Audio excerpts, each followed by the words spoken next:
Okay.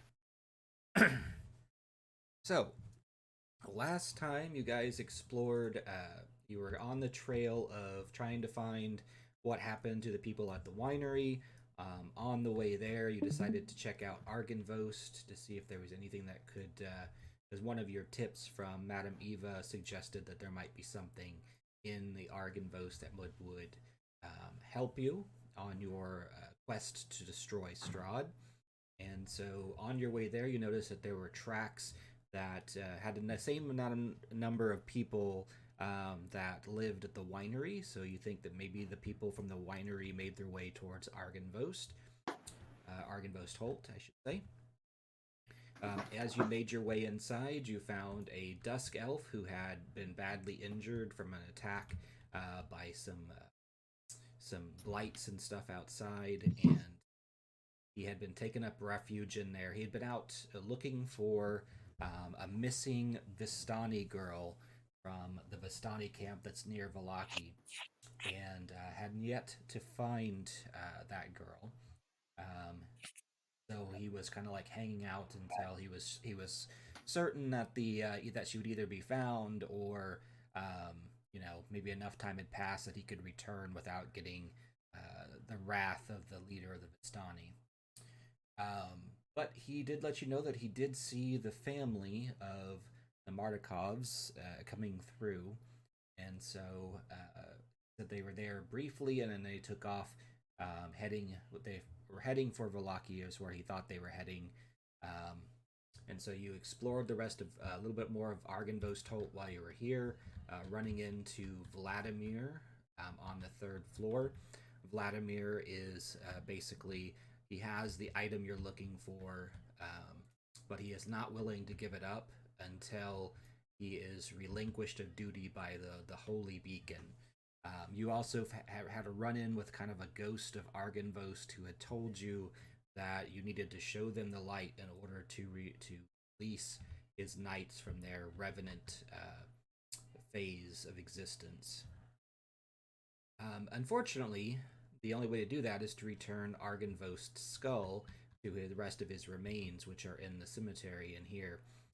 But his skull is in the castle Ravenloft of Strahd's fortress. So you might have to do an Ocean's 11 type style kind of raid of the castle to get it back. Though you're not sure if you could even escape the castle once you're in it. And then so you made your way outside, trying to track down this family. And to the back, you notice that there were tracks out here. And you were doing, when we were just about to wrap up for the night, you guys were doing a check, I think a nature or survival check, in order to see if the tracks were headed in a certain direction. Was that correct? Yeah, I think they're heading to what's the place called? I just need to look at the map. Whoops. Oh, I don't have the name of the map. The Flooded City, whatever that's called. So yeah, so before you, and I don't really have a good image here, but this is the Argenvos kind of sits on a hill. So you're overlooking kind of a steep hill down into an area that kind of like uh, flutters out into kind of a plain. And there's that old road that runs down it, heading towards to the right, following the river down to where the actual flooded city is. The tracks seem to just head straight down the hill towards the road. So you're not sure whether or not they have actually gone to the city, but they have headed towards that road. So The road that's heading to the city. it heads to the city, and it also heads back up towards Valaki. Correct. Do these look like they were just traveling or like running from anything or More like just traveling. They okay. don't they don't seem the ones that you saw up here were definitely kind of a running, like fearing for their lives. But it seems that they have kind of slowed down or resigned themselves to head towards uh, uh, that direction. You're assuming they're probably heading back to Valaki, but You don't know for sure from this altitude. You can't see the tracks down on the road which way they head. So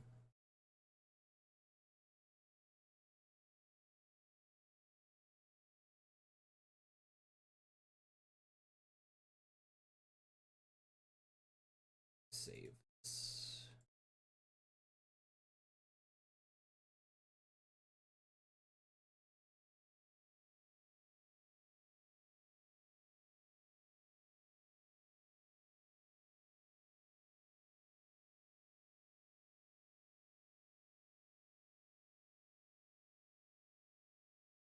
All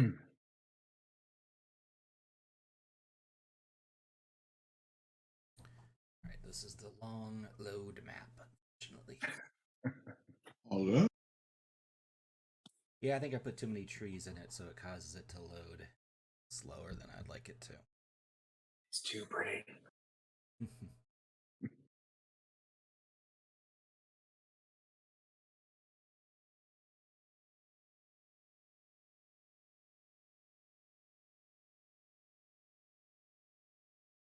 I have like 512 gigabytes of RAM, so it still takes a while to do. So Impressively big map, that's for sure.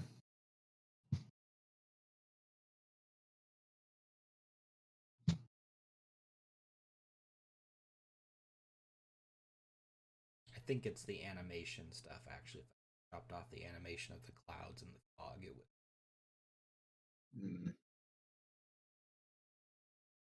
Nice. Did you make all this stuff, or is it like This one a set you can buy? Argenvos, someone else made that, but I did make I've made many of the maps that we use. Nice. That's sweet. Yeah, I've become kind of proficient at making maps. I'm currently working on for another campaign, but I've got all the ones I got at the moment.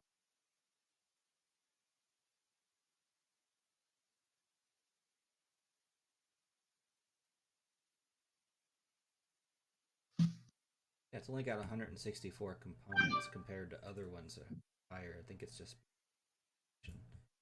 Mm. All right, so.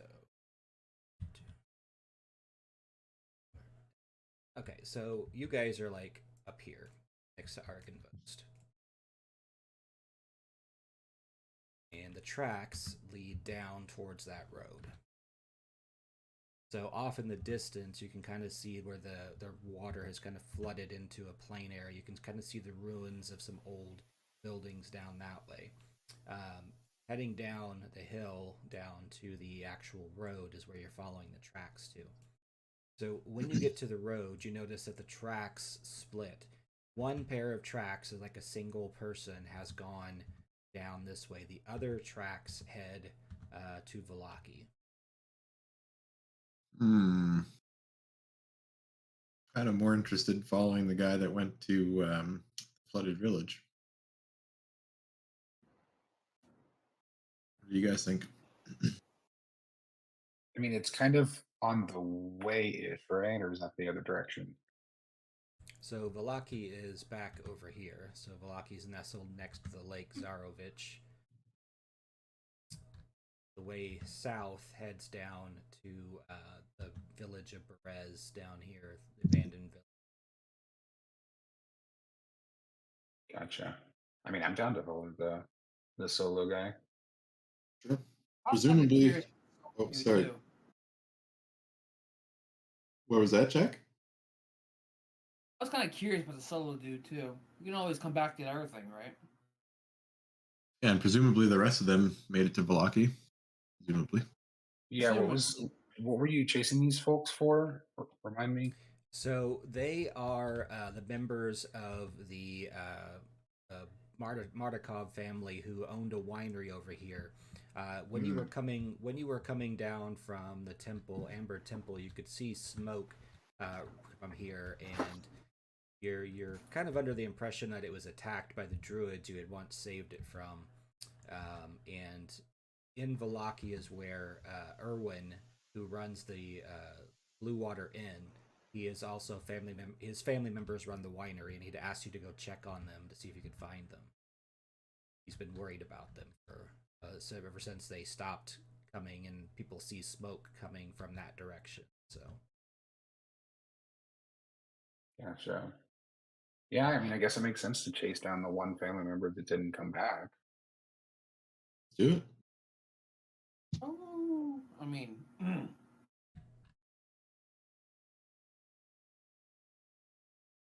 okay, right. So heading south. Okay, so as you head south, you are definitely kind of seeing the road is this road hasn't been traveled in a very long time, very overgrown. You can still make out where the road is because it was once pretty traveled, but now it's pretty overgrown. And as you start to get more towards the town, the water starts to kind of like it looks like the river has flooded enough that it's turned all of this into kind of a marshland up here. Let me get that changed. Did we notice the trail continuing where we were going? Yes.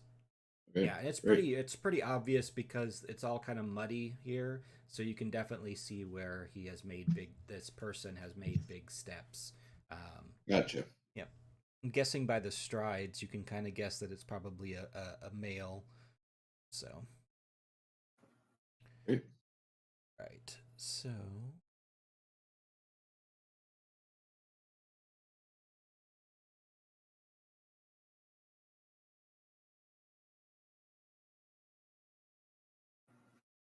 sorry, it's loading something else. Okay, so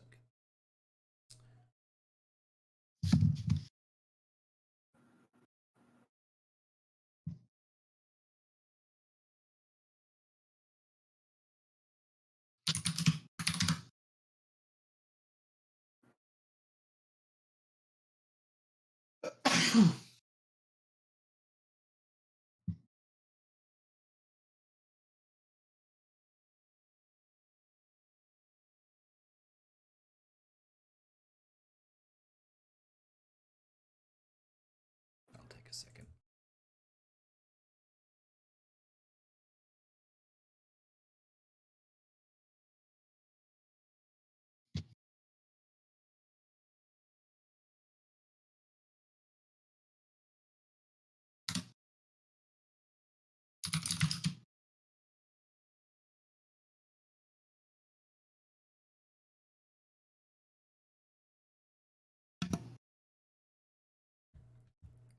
Okay.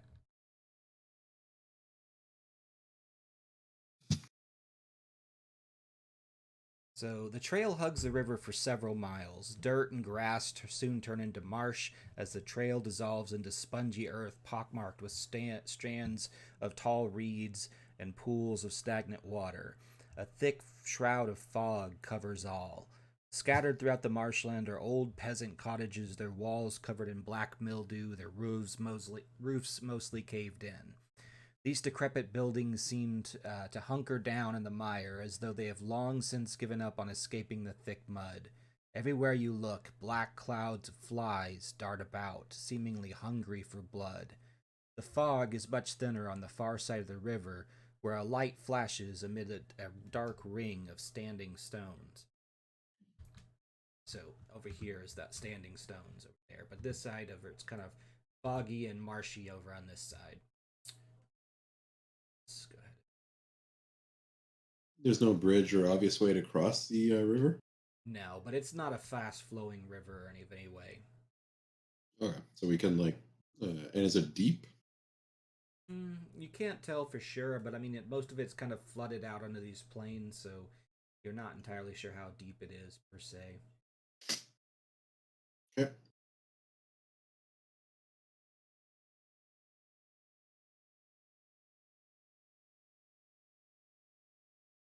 So,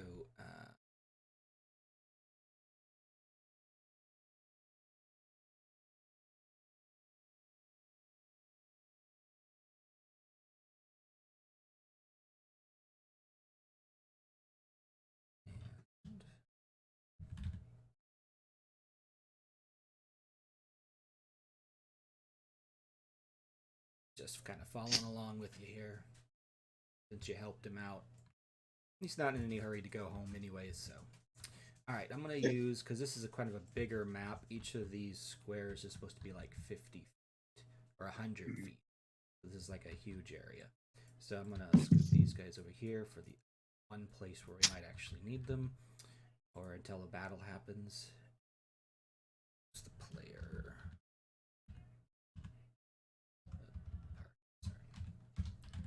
Party. Okay.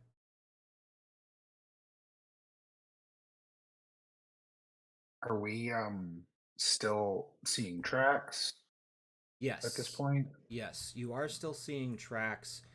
The tracks seem to be still heading this direction. As you go along, though, you do see the tracks start to head into the water, and once they hit the marshy part, they disappear. But they start heading that direction. Kind of tempted to check out the one landmark on the presumably the west side of the river, and then come back to the city. But whatever you guys want to do. Yeah, we can. That kind of seems like where the footsteps are headed anyway. Can I send my bird friend up and work into her and just see if there's any movement, animals, big On the scary vampires? on the other side, yeah, absolutely. Okay, so you take your bird friend, and your bird kind of flies around. Now, is it from? Is it your familiar? Is it just an animal companion? It's a familiar, so I do Okay. have questions there. So you do have telepathy with it.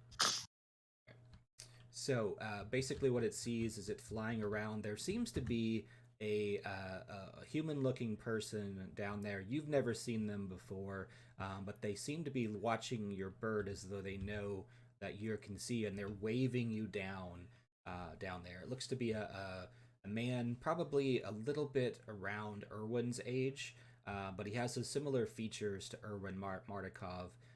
But he is kind of like down there among the stones, kind of waving. He's got like a little bit of a piece of glass or something that he's using to kind of like make the sun kind of like shine and kind of get your attention. He's kind of shining it at the bird as you fly around. The bird is flying around, of course, checking out the whole area as it kind of flies around here.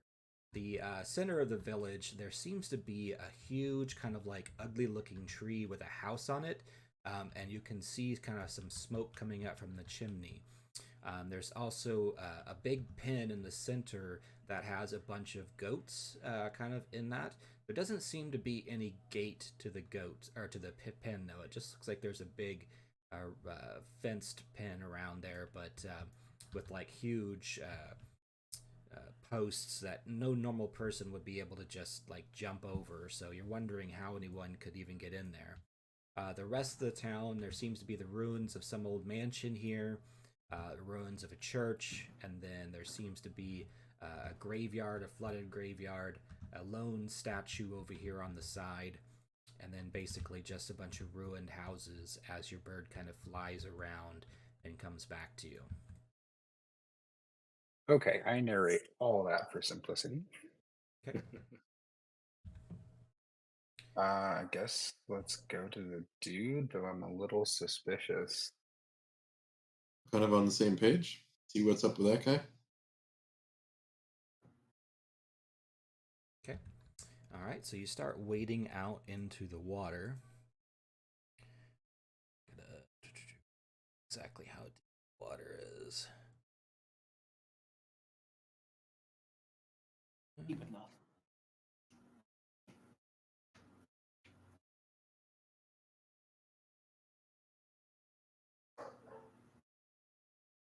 Well, I guess the other guy's a were-raven, so he could just fly across.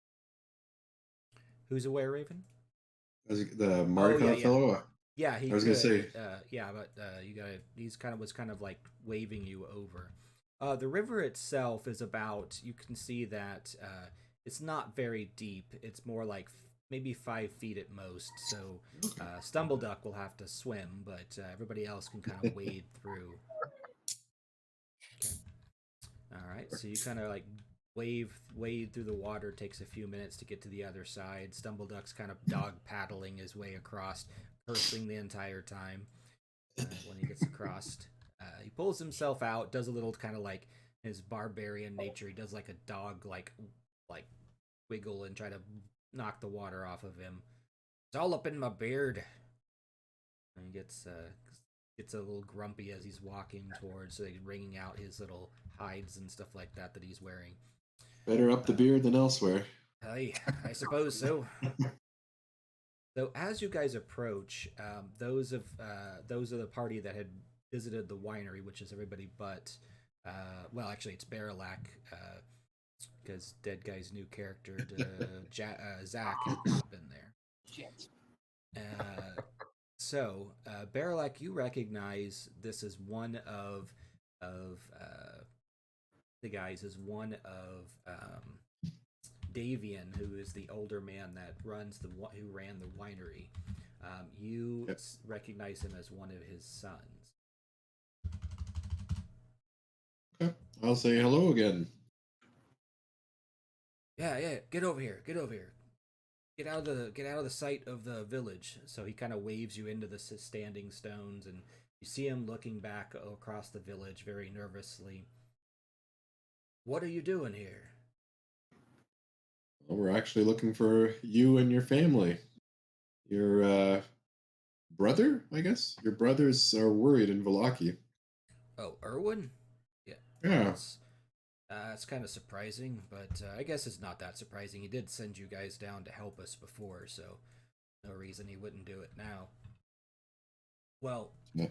sad news, my friends. The druids finally made true on all of their threats. They sent this huge tree blight to tear up our winery, and it just destroyed it within a matter of minutes.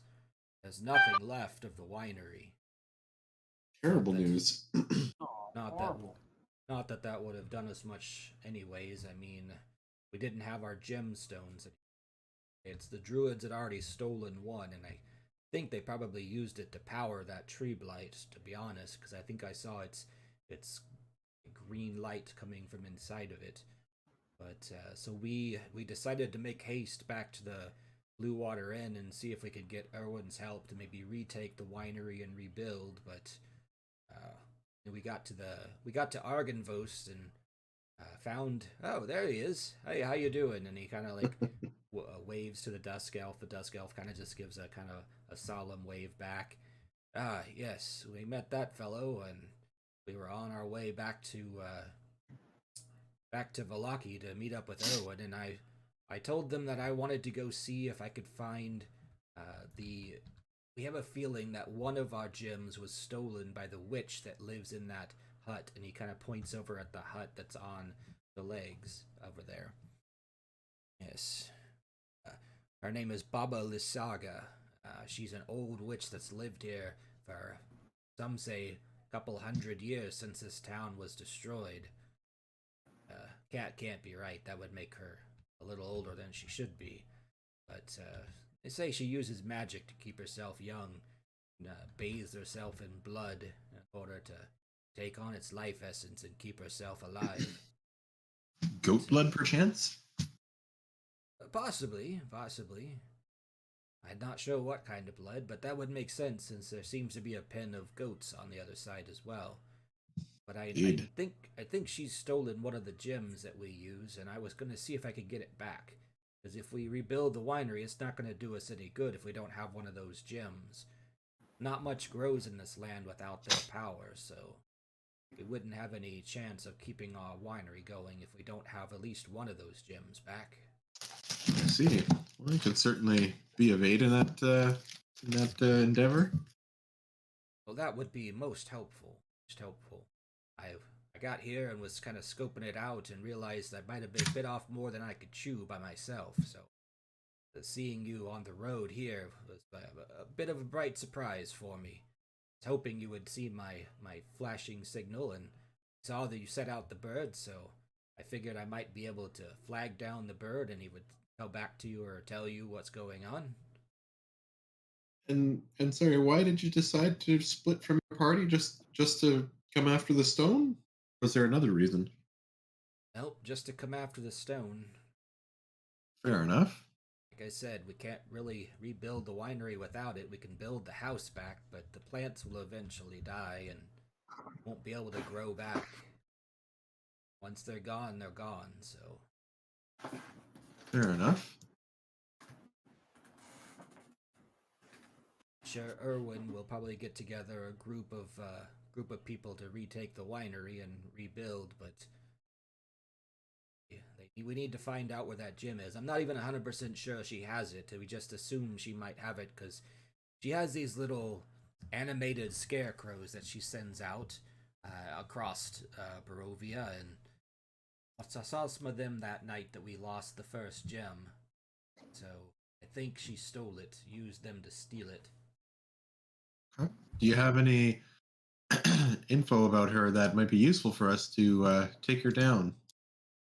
Honestly, no. I mean, like I said, she's been living here for some say 200 years, but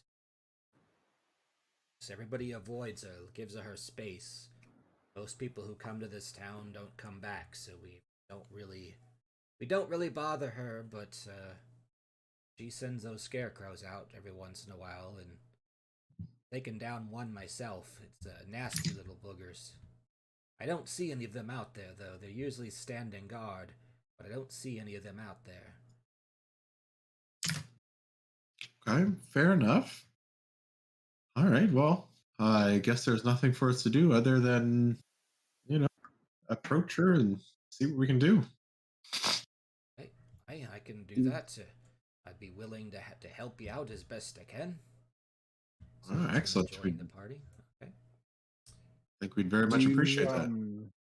Do these stones look magical at all, or are they natural? So yeah, looking at the stones, you notice that there's a dozen moss-covered stones here, and nearly a perfect circle. These weathered stones ranged in height from 15 to 18 feet. A couple of them leaned inward as if to share some great secret with its inscrutable neighbor. A wary-looking. Never mind that. We already got that. Let's see. Anything else particular? See if you can do an intelligence check. I'm not great at those, but I'll give it a shot. Just a straight intelligence. Mm-hmm. Are we all able to roll for this? Yeah, everybody. Ooh, that's a hot 8. Okay. Nat 20. Nice. Okay. Nice. So the circles themselves are about 100. The circle's about 100 feet across. When you're kind of like rubbing off some of the moss of the stones, you notice that they have some of the stones are located in the north, east, west, and the ones that are in the north, south, east, and west are all taller than the other 8 stones. You notice that there's weather-worn glyphs carved into them that represent different animals. You'll notice like a bear, an elk, hawk, goat, owl, panther, raven, wolf. You don't suspect that they're magical in any way, other than that that maybe once, since you're a druid, Barilak, you notice that this is kind of like a druidic circle used for blessings by gods and stuff like that. But you sense that its power has long since faded. This was probably put in place before Strahd came to this land, and it has now faded since it's been locked away in the Shadow Realm for so long. Okay. I'll just mention this to the group so that we're all on the same page. Apart from this gem that he wants us to find, sorry. The only thing that you do notice is that it still maintains a small bit of power that it can blind people from using divination magic or magical scrying to see you. Okay. I will just let the party know about Madame Eva's fortune telling. In particular, she had mentioned that apparently in a dead village, drowned by a river, ruled by one who has brought great evil into the world, we shall find knowledge of the ancient that will help us better understand our enemies. So I think as we're searching for the gem, we should see if we can find any info about quote unquote the ancient. Not sure who that's referencing. Probably Strahd, I imagine. It is ancient. He is the land. Mm-hmm. Hmm. Never mind. With that intelligence check, do I get any sense that this circle is related to that? No. I understand. Okay, okay. No. Oh, okay. Good I understand. call. I'm asking a long shot there, but Nope, it's not. It's not related to Strahd in any way. You suspect this was formed before he came to the land. okay, fair enough. In fact, it seems to be losing more of its power because of the fact that it's locked away from its original purpose and original god that had blessed it. Gotcha. Okay. Well, shall we sally forth into the city, into the village? Yeah. Do we How do just you want to move? go guns blazing? Do we want to try and sneak in? What's the play? So time wise, you guys had started out in the morning from Vallaki. It took you till about almost noon to make it to Argenvost. You were in Argenvost for about 30 minutes to an hour. And it took you another hour and a half to make the trip down here. So you're getting close to the evening at this point. Maybe we should set up camp then until morning. Just depends on if you want to try to sneak in at night or make your way across when the visibility is open like this. Up to you. What do you guys think? You can sneak in if you want, but my armor is kind of loud. Clanks a little bit. I think also the question of how well we see in the night. Myself, not so True. well. Yeah, good. I think Very I Oh, probably have dark vision. Probably. Are we a Yeah, party you that you dark have dark vision? vision. Yes. You have dark vision, Zach. Makes sense. Mm-hmm.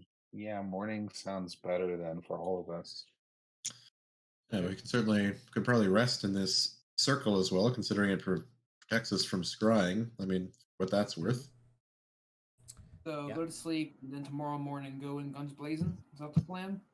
Well, you can Is it- assume that the witch probably has a means of scrying to see if anyone's out here or in her area. So, Yes, you would be invisible to her sight inside the stones.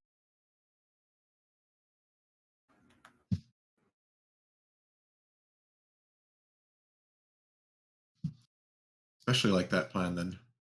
Okay. All right, sounds good to me. All right. Setting up camp for the night. Okay. And so you'll, yeah. I've got a lot of night shit doing the shadow stuff, so I'm going to go ahead and ritually cast alarm just inside the circle Mhm. and make an entire circle around us, just in Okay. case anyone comes in. Okay. And just so you guys know, I don't have to sleep, so we don't have to take shifts, but that's an option. Okay. Yep. Great. Well, keep on saying dead guy. I think dead guy doesn't need to sleep either. I think we looked this up last time. Yeah, it's Zach. Yeah, he's Zach now, not dead guy. He's got a. Here we go. Living guy. I am undead guy. I don't know if that. Never mind. That's a whole conversation. Is it a long rest or a short rest? I'm assuming you want to do a long rest. A short rest is only 30 minutes. You're gonna sleep through the night, so you can do first thing in the morning, right? I do like that plan. Okay, long rest. All right. So it's about an hour or two before the sun finally goes down. In that time, everything seems to remain pretty quiet out there.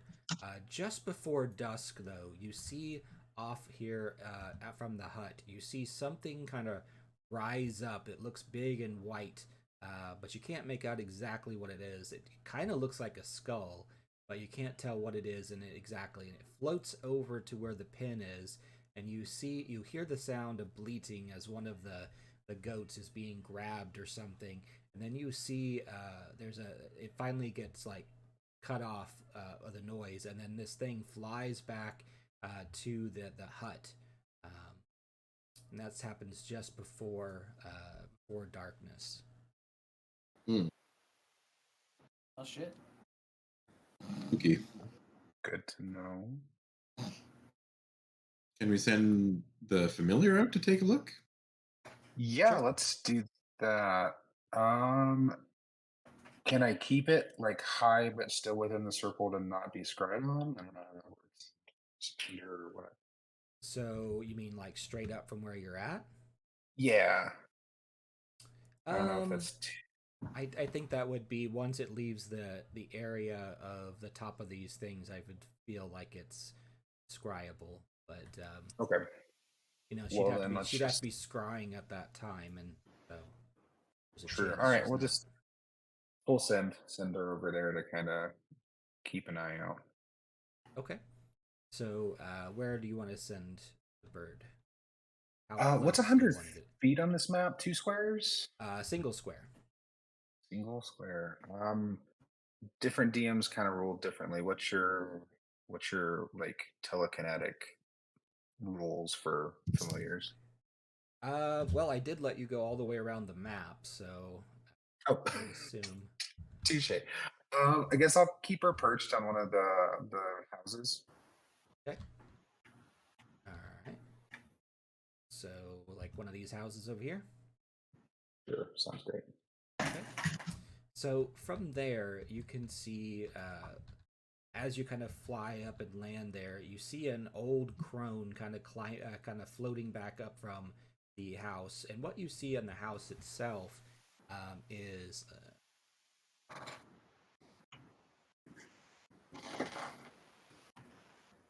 you see that there is like this huge white giant skull that's turned upside down that she seems to use to fly around or something.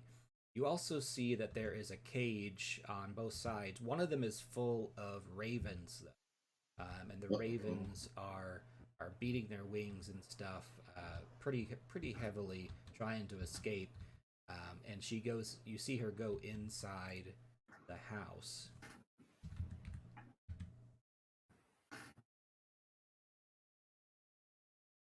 I'm glad that's not terrifying at all. That's great.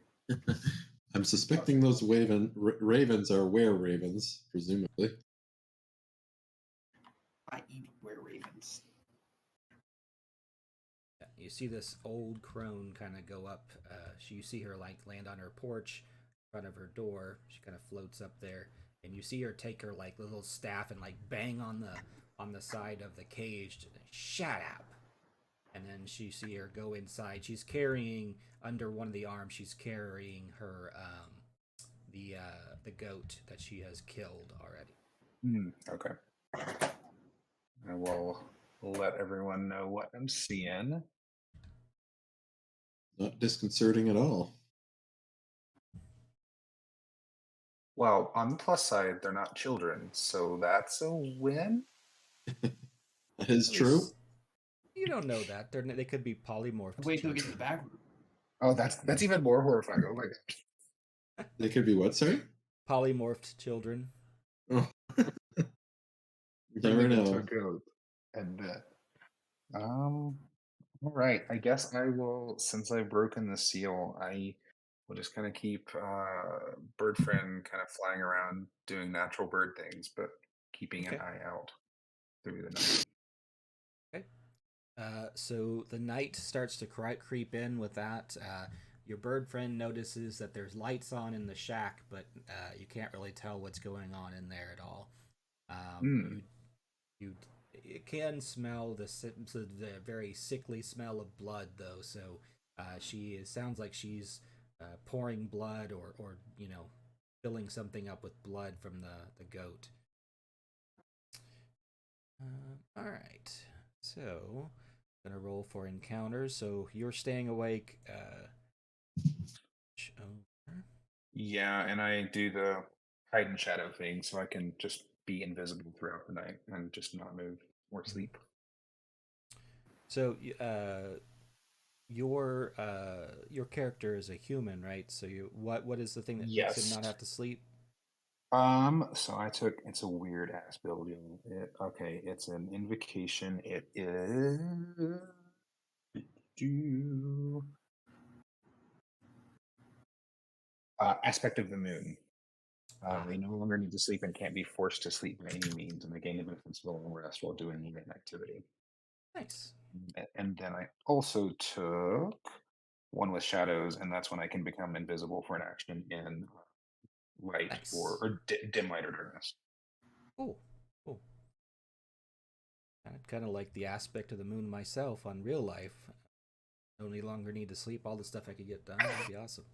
Right. All right. Yeah, built a Constantini kind of warlock. Okay, so I'm rolling to see if there's any encounters during the night.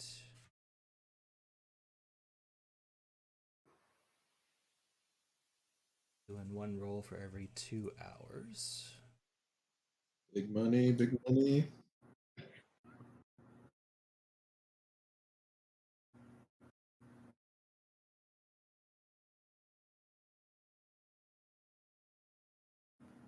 Surprisingly, a very dull night. Excellent. You find yourself looking at the spot where the moon should be there, Zach, but it's not full for a while. So, but you are still kind of you feel yourself looking at it and feel yourself wanting to let out a little "ooh" at it. And you stifle it as soon as you do. I'm just like, right. huh? Oh, that was weird. That's a weird cough. Are you okay, Yes, Zach? Anything the matter? I'm dead, so I don't think I can get sick. I'm not really sure how that works. Fair I've enough. been sick. Logic checks out. Weird logic, but it does actually, yeah. I've had a few thoughts overnight, fellas. I'm a little trepidatious about approaching this Baba Yaga. She seems quite potent, quite powerful. I'm thinking maybe we could cut her off from some of her power by getting rid of the goats and freeing the were ravens, so she's got nothing to feed on. And maybe, That makes feed us else then. yeah, maybe give her a day or two to stew without anything to feed on, and then we approach her. That's interesting. I kind of like that. Yeah, I don't know if it'll make a difference, but definitely something to try, anyways.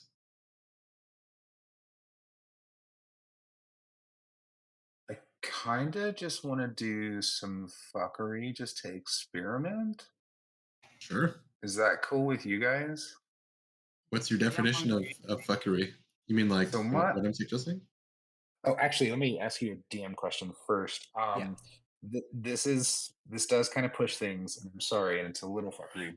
Through my Raven, can I within 100 feet, or not Raven, bird, within 100 feet, I can cast minor illusion through it, right? It's technically a touch spell. Do you have the ability to cast spells through your familiar? Yeah, because it's fine familiar. Okay. So minor illusion. What are you trying to do exactly? So my thought is I'm gonna go and kind of hide in one of the houses, and outside of the goat pen, use the bird to cast a goat outside of the pen. And then I can also use prestidigitation to kind of make some noise and see what she does. Kind of cool. So one thing too. When was the last time I gave you guys a level up? Talking to the rest of the guys. I know you just started with this. I think it was before the Amber Temple. I don't know. Okay. Like, Okay. Yeah. like I should have given you. I should have given you one when you guys made it back. Sorry about that. I think we just got sidetracked. So, before you do anything for today, give yourself a level 7. And you can do so too, Heno. Go up, please. I will take it. Right. I was thinking it was before the Amber Temple, but I was like, well, maybe it wasn't. Did I give it to when they came out or before? But it's been a while, I know that. Yeah. Of course, I was thinking like it could just feel like a while since it's been a while since we've done a game. So, yeah. Has it really been 2 weeks? Like it's been 2 weeks since we. Something like that. Wow. Yeah. Yeah, we postponed last week because I think you were out or somebody was Yeah. out. What would I get at 7th level? Right, so many toys. Wait, we're going to 8th. Wait, no. Which level? I thought we were at level 7 now. Yeah, you should be at level 7. You were at 6. You should be at 7. Okay. So I gotta.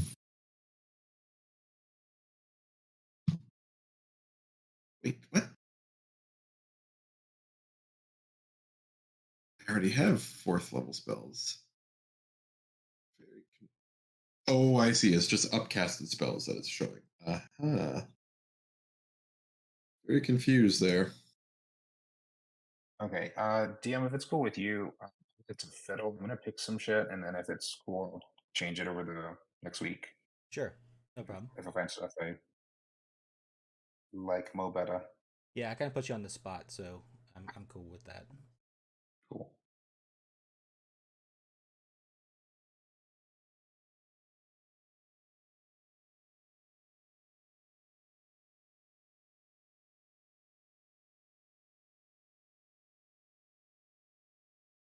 I think the only thing at level 7 I get is a feat.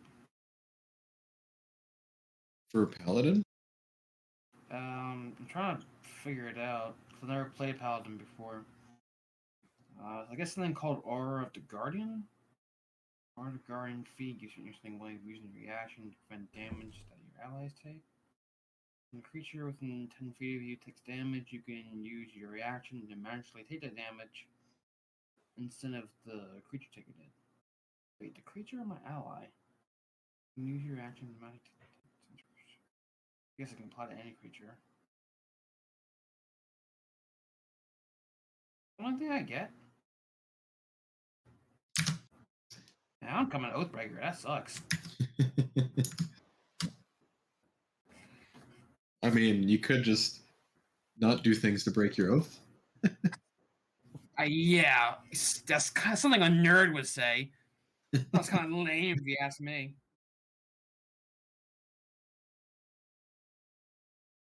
Imagine you're a paladin and you get a power up and you're just like, this kind of sucks. I'm abandoning the oath. I was promised power. I Like, didn't this is take that. bullshit, all right? I was promised power, not to die. It's like this thing is like, if you get attacked, I can use a reaction to take the damage that you should have taken it and transfer it to me, which is a very paladin thing to do. Now I'm kind of regretting becoming paladin because that's not my style. I want to try something new, be the good guy. And it's Yeah, fun. Jack, I was kind of curious why you took a lawful good character considering your playstyle, but I wasn't going to challenge you on it. I thought it was interesting, the whole damn peer, like, oh, hey, look, I used to be a bad guy, but now I'm a good guy, And now I'm going to be a bad guy again. Yeah, take a stereotype and flip it on his head, but, I thought that'd be interesting, which it is, but, there's a reason why I went full Jack on my last character. That shit was fun. Even though it got me killed, it was really fun. I'm gonna die again, screw it. It was pretty interesting. Not many people take that many of those first things, so... I bet after that session, you're just like, oh my god, somebody actually took all of them? Jesus Christ, this guy's an idiot. I mean, I was happy to know what happened with them, so it satisfied the curiosity there. I knew my character. When I was doing that, I was like, alright, I know my character's gonna die, so I might as well go all in and make a new character. There's no way in hell I was getting out of that alive or sane. Alright, so next morning, you guys are ready? Yep, Yeah. I'm ready. Okay. How do we feel about my goat shit? Is that allowable? And then if it is, I'll ask the guys. So you were going to tell me what your plan was one more time. So kind of get in the village, hide in one of the shadows, become invisible, do that thing, and then through Marsha, I kind of like outside of the goat pen, use her to cast minor illusion of just a goat wandering around, and then I can also just for flair add like sounds with prestidigitation, Okay. and just kind of see what she does. To try to draw out Baba Yaga? Yeah. All right. I'm Yeah. 100% with that plan. That sounds cool. Is All that right. like mechanically allowed? Yeah, I'll let it happen. Yeah. Cool. How do you feel about that, guys? Yeah, definitely like that idea. I might cut out. Sorry, what'd you say? How do you feel So about that plan? so minor Go ahead. illusion isn't a concentration spell, is it? Or is it a concentration spell? No, it is not. I don't think so. Okay. I don't think prestidigitation is. No, I know Yeah. prestidigitation is not, but I wasn't sure if minor illusion. God, they need to rename that spell so bad. Right? Unpronounceable spell. Yeah. The P one. All right.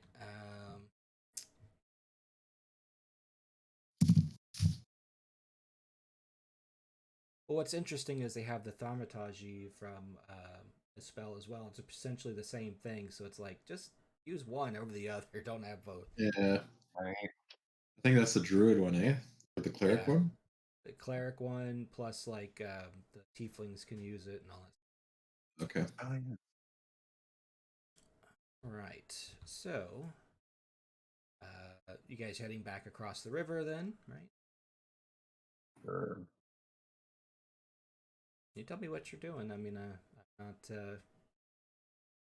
I feel comfortable if you guys want to like hang back. I can generally, I'm a little sneaky-ish, so I don't mind being a little further up to do this. That way, if she does catch anyone, it's just me. What do you think about taking the long way around? We could use those the three houses by where it says Berez, Mhm. and you could do this plan from that statue on the way back. That way, we could get some in. If there's any info on the statue, that puts you close to the pen, and Ooh, yeah. we could even hide in the graveyard after we check the statue out. I love that, especially since I just took Detect Magic at Will at level 7. Perfect. Okay. Right? All right. So you guys make your way back the long way here, making sure to give a long distance from the house, so that way, if she happens to be looking out, she probably won't see you. So you're making your way across, kind of keeping low to the ground as you make your way through the marshy areas here, sludging through, making your way back around. So far, nothing in as you make your way across. This takes about 30 minutes or so to get across here because it's kind of like I said, marshy area and kind of sludging your way through. Um, but eventually, you're able to get around to where the graveyard is on the other side.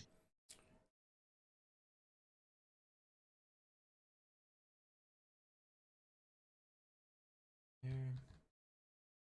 Okay. And eventually you make it up to the statue. So, hidden by the fog and elevated a few feet above the surrounding marsh is a raised plot of land barely 10 feet on a side, enclosed by a disintegrating iron fence. In the center of the plot is a life size stone monument carved in the likeness of a kneeling peasant girl clutching a rose. Although her features are gray and weather worn, she bears a striking resemblance to Irina Koliana. Carved into the monument's base is an epitaph. The epitaph reads as follows: Mariana, taken by the mists. Now, you remember from your time with Irina and what the abbot had said is that the souls of those that die here are reincarnated, and that most likely Tatiana slash Irina had been reincarnated more than once.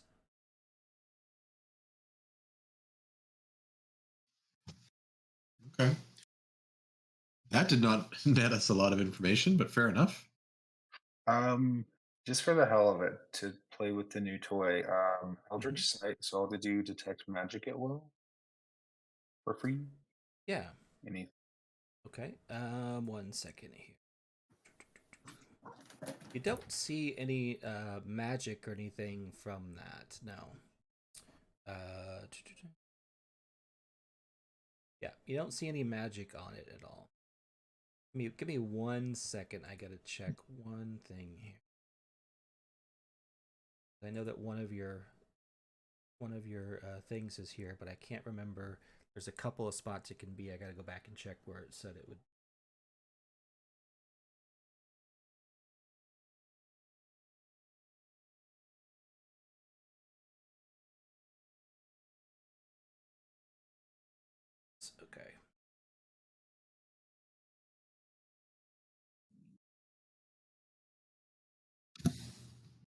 Sorry, my apologies. Second here. Bro. Okay, so it's not that. Okay.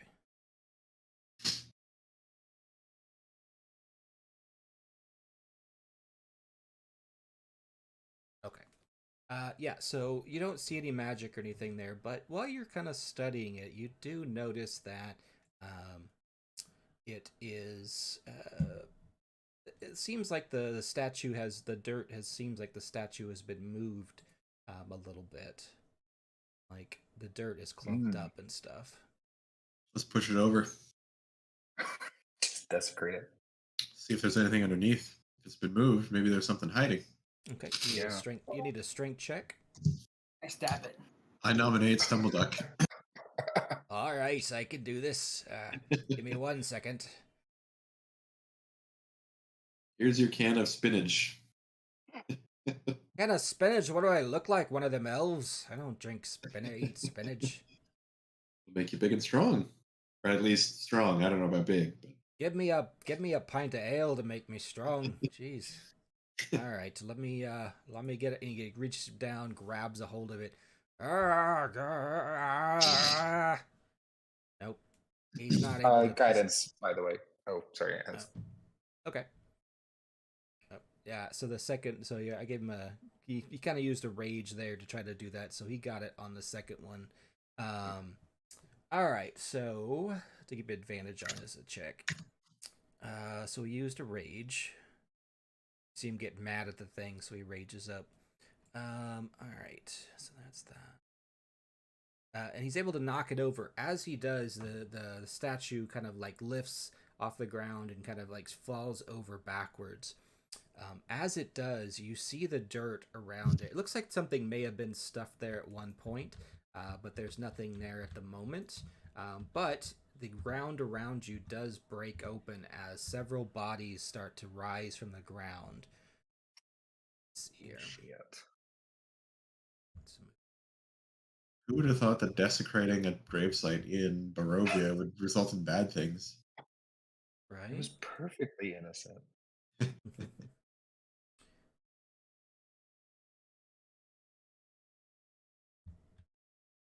Yeah, they're a little bit bigger than what they need to be for this, but that's okay. Just take care of this.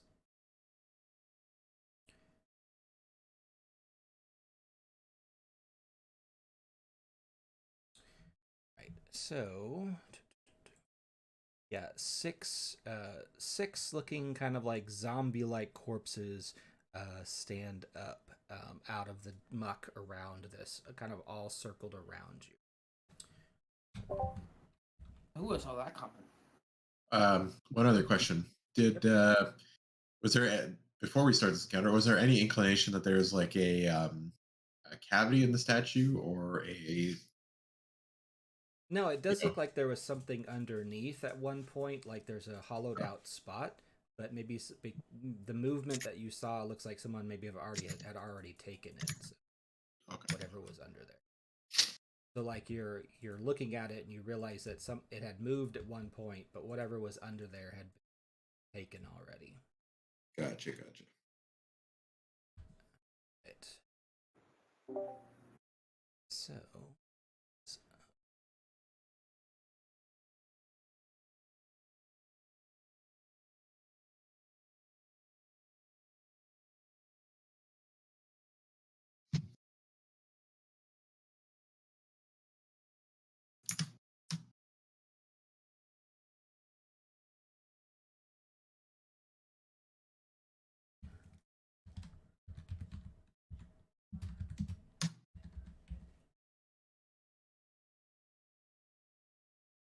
I'm assuming you want us to roll initiative, by the way. I haven't yet. just 1 second. Yeah, I'm sorry. I haven't Okay. everything set up.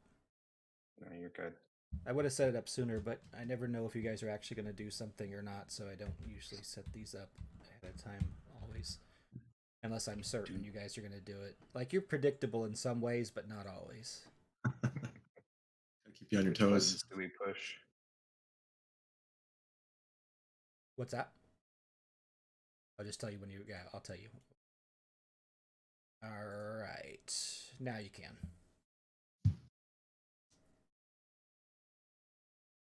Oh, 3. That's a pretty typical initiative for me.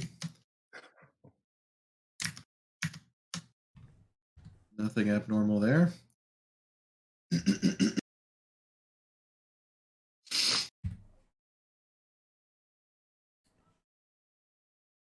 Stumble duck. He actually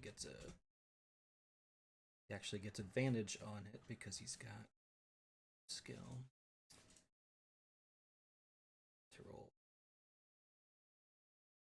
Sorry, she would have been here tonight, but she's had a rough day today, so she's kind of relaxing. Okay. Well, we just found out that our satellite campus is closing, and so she's kind of worried that she might lose her job as some of the senior people come back here. So Oh, I see. it's not going to happen, but you know, the thought is always on. So.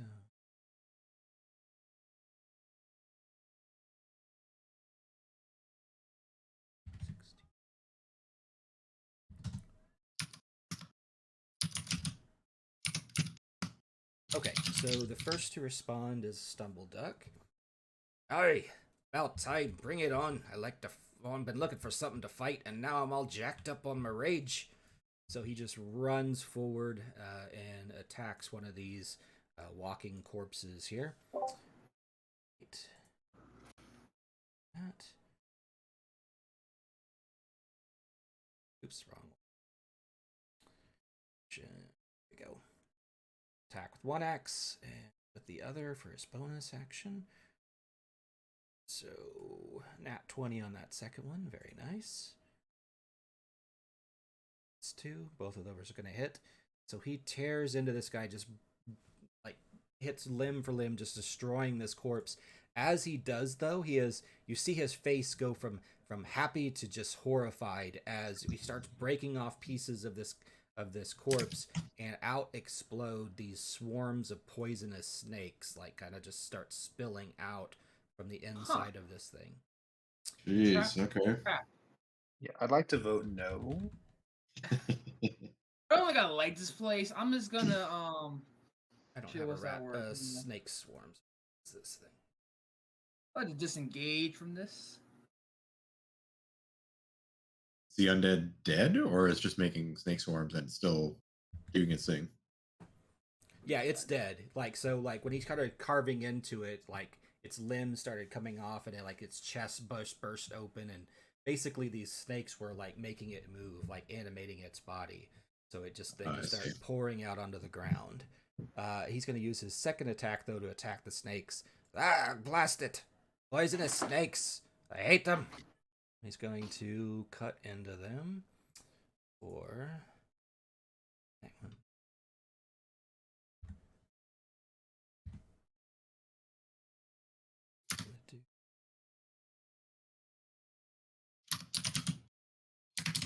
It's going to hit, so he's going to do a total of 6 damage to that one.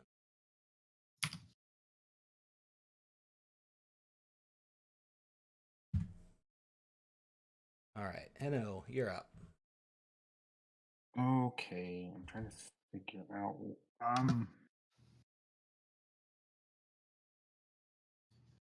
That guy went down pretty easy. I will take a shot at a zombie at about 6 o'clock. I see we got 2 coming on one of our guys. Is that you, Barlack? Yeah, looks like it. Yeah. Okay. Yeah, we're not going to let you get too beat up. So we'll take a shot, 2 Eldritch Blasts at, I guess the first one at 6 o'clock, and then we'll see if I can hit it. Okay, yeah. That is a probably 26. Oh, yeah, it's going to hit. Dead on. Or 8. Probably still standing, right? Nope, it explodes just like the other one as it explodes apart, and another bunch of snakes just kind of pouring out onto the ground. Okay. All right, I will take a shot at our snaky snake friends as well. For 21. Hits, I'm assuming. Yep, that's going to hit. So the other like walking corpse or the snake swarm. Oh, snakes. Trying to finish it off for 13. Okay, so 13 damage. Yeah, that's Yep. not going to finish off. You do hit a bunch of the snakes, but there's still quite a bit there. All right. I don't have anything else super useful, so I think that'll be my turn.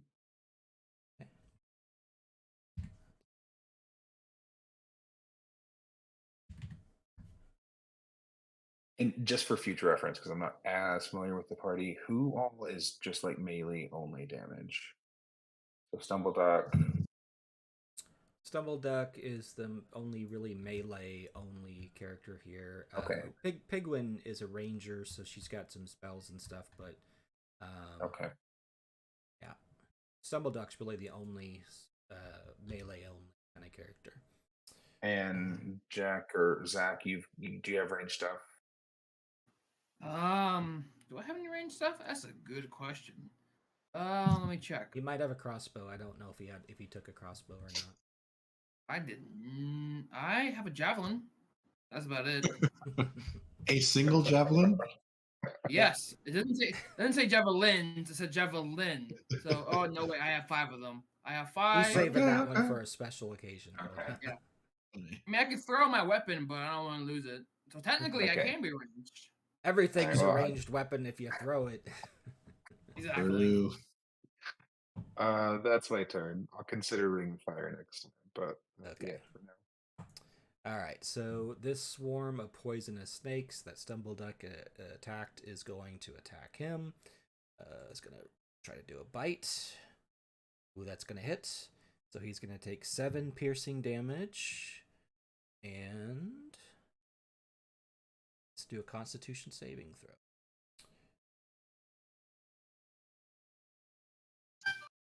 But he has good con, so he's not that bad. 7.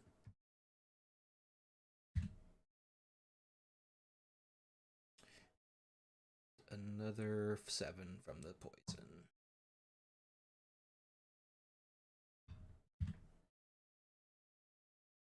Alright, so, Barrelac. Sorry to say, this new poisonous swarm that burst out is coming towards you. It's all good. Getting used to it. Okay. And it's going to make an attack, and you don't have the greatest armor, so got a 12, which is probably going to hit.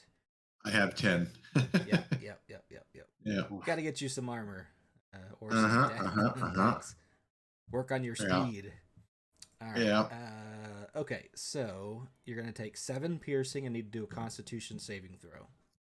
Okay. As a bunch of these snakes just grab onto you and bite onto you.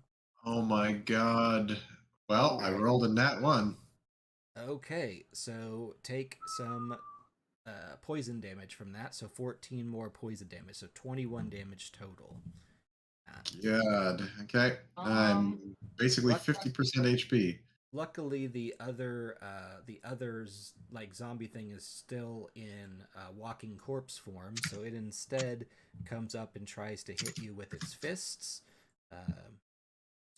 and it got a 20 on that, so it's going to take 2 bludgeoning damage from that. I'm going to take 2 bludgeoning, you're saying? You're going to take 2 bludgeoning, yeah. That's its critical hit? Man, I will take that. Oh, it wasn't a nat 20. It wasn't. Oh, okay, I see. But it's just using its fists, so. Gotcha. All right. So this one is going to come and attack. Is he within 10 feet of me? Yeah. So this there you guys are within 10 feet, kind of grouped up here. Right. I just got. Can I use Aura of the Guardian? When a creature within 10 feet of you takes damage, you can use your reaction to magically take that damage instead. Am I allowed to do that? Yeah.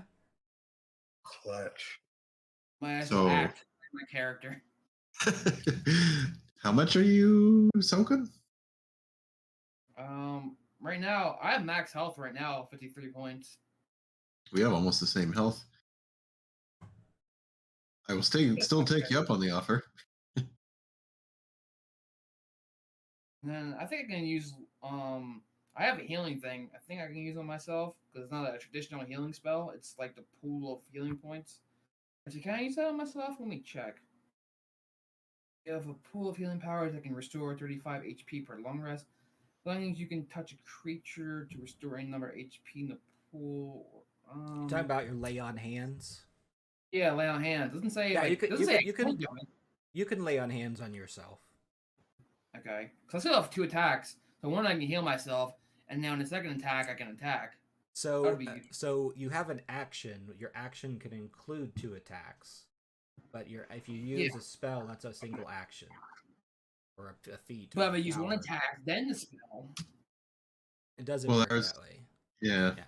Yeah. So if you attack, you can do 2 attacks. If you use your action to attack, if you use a power or a spell, that's an action itself. So you don't get to attack because you used your action to do something else. Yeah. All right, that's fair. Yes. Yeah, that's the one thing about attacks. So like, what it is basically you start getting so good at attacking that you can just get in a couple more attacks when you would do that. So by the time you get to level 20, you're so proficient at attacking that you can actually get 3 in a single action. Nice. So do I take 25 or 27 points of damage? That depends on what you want to take, right? Or is it all or nothing on that? On the soaking up the... Well, when he attacked him twice for 2 different turns, so you would take the first one, which would be the snakes. Okay, so 25? Yeah, I don't think he's worried about the 2 damage. So yeah. I mean, I could save or break you. I thought it was 21 because there's 14 and 7, was it not? Yeah, 14 and 7, yep. Oh, so it's 21. So I will replace those hit points then? All right, that gets transferred over to the paladin. Okay, all right. God bless you. The walking zombie in front of you, Zach, is going to make a swing.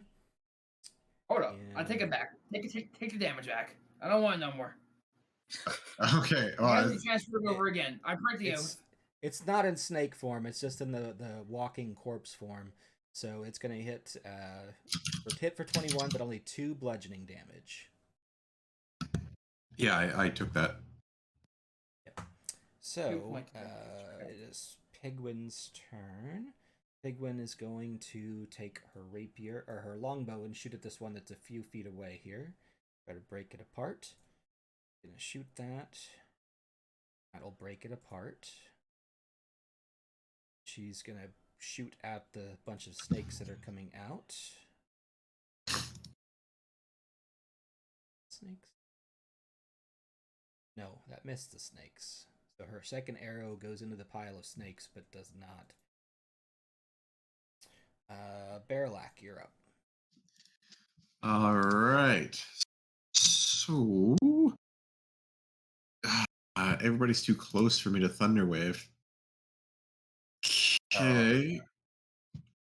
I don't want to do that.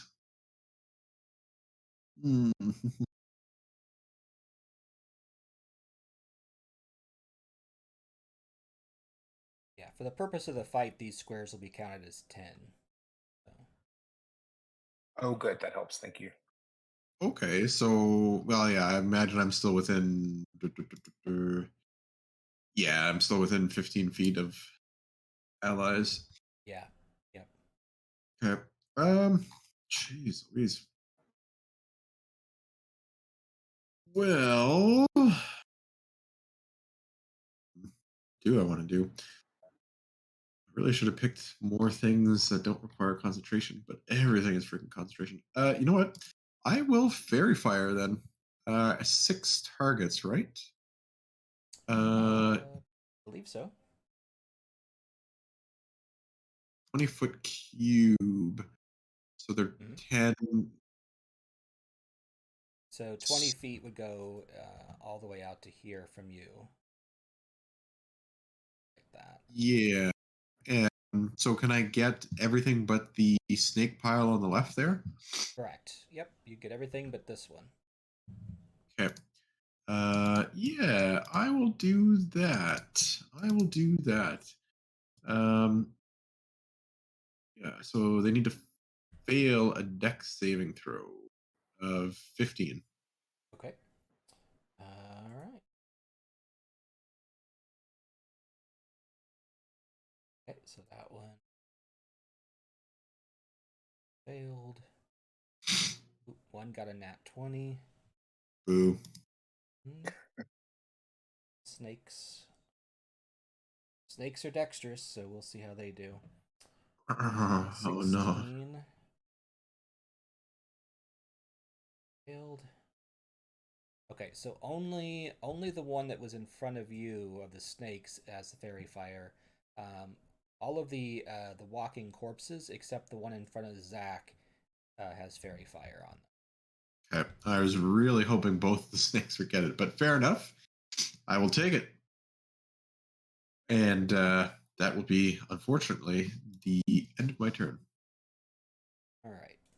So this this zombie here will attack.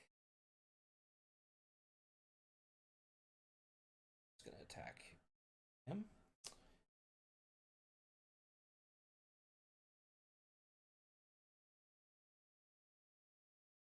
Miss. Okay, so he missed Adrian.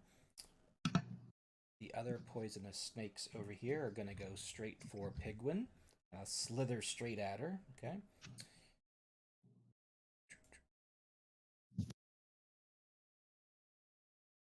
Attack.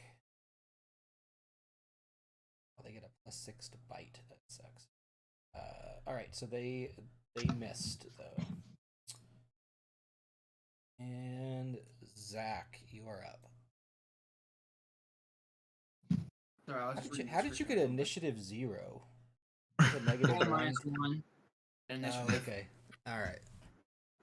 Yeah. So I'm gonna just. I was looking at my inventory, and I noticed I have a torch, and I have some oil in a flask. I was wondering if it's possible for a bonus action to take the oil and chuck it on top of the snakes, and then chuck the torch on top of them, in hope of like lighting all of these snakes on fire. The ground on the So the ground is mostly wet. Of course it is. I wouldn't. Well, you're actually on a little bit of a hill, so the hill is still pretty wet though. It's not the most driest hill. Oil floats on water. Yeah, and you're wanting to hit all of them because there are some over here, some over here. Like that's what what are you gonna do? Run around and kind of throw oil all around? You're gonna end up getting it over on other people in your party. Maybe. I'm just trying to figure out how you would be doing this to get it on each one.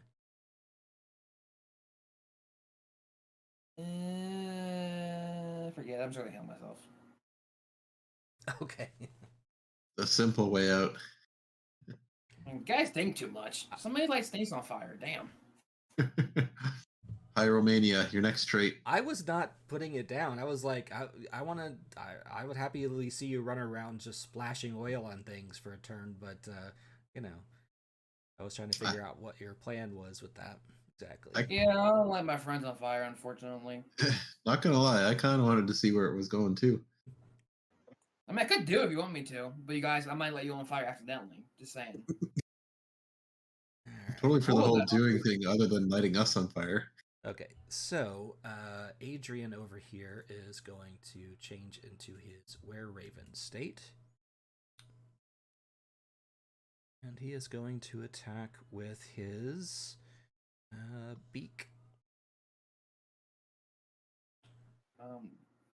Yep. Oh, I did heal myself. Was that my turn? What'd you say? One more time. So I did heal myself. That was my turn. Yeah. Yep. Okay. Your laying on hands is essentially a spell. It's just doesn't require a spell slot. You're calling on your divine power that you've been granted to heal. Okay, so he's gonna miss. Wow. So he got a nat 1 on that. So, all right. So let's see how bad he misses his beak. He just really misses it. All right. So he is going to do a second beak attack. He's going to hit on that one. And he's going to knock this zombie apart. But just like split it open with that beak of his. Another set of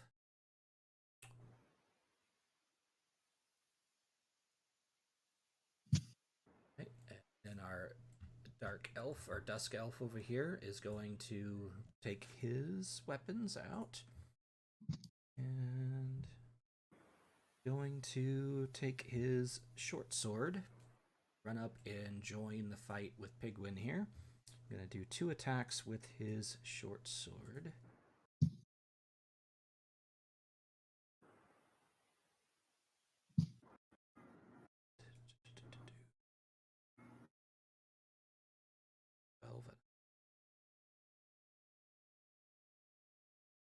Okay. He's gonna make 1 hit for 5 damage to the snakes.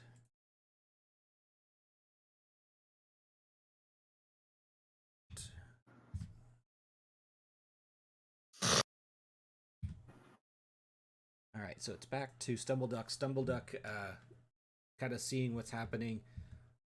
I've got a feeling we shouldn't destroy the corpses till we take out a few of these snakes. They don't hit as hard. And he's going to swing his battle axes. It's a very salient thought, that's for sure. Okay, so he's going to hit for 1, which was a nat 20. All right. He's got 17 damage on that.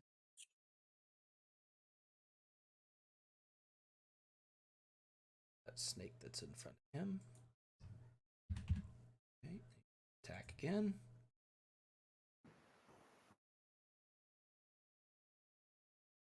$17 to hit. Another 10 damage. Taking them down, but there's still a few snakes left. He's cutting into them, using his axes to break them in half, but a couple of snakes left in that one. Alright, Hino. Alright, I'm going to quit being a miser with my 2 cents, and I'm going to go ahead and cast Wall of Fire.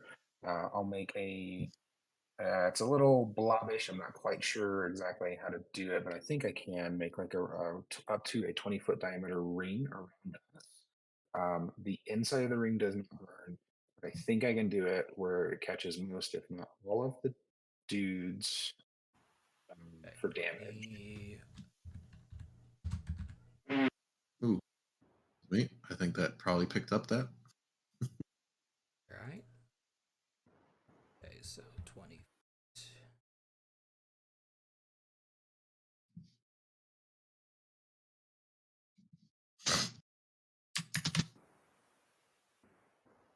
I'll be back in 1 second. I just have to badly use the bathroom. I think it's a while till my turn anyways.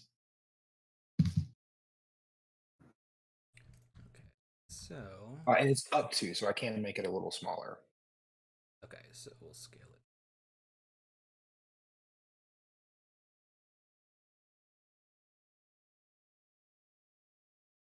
The problem is you're going to catch our dusk.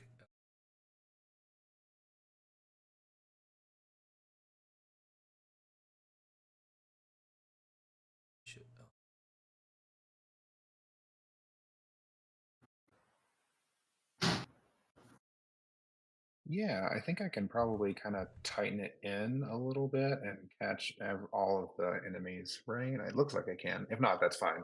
I won't quibble. Without getting Barrelac, not really. You're gonna miss 1, 2. Okay, I'll get as many as I can. I'll leave it up to your discretion. How about that? So if you put it right on yourself, you can get everybody. Yeah, most of them.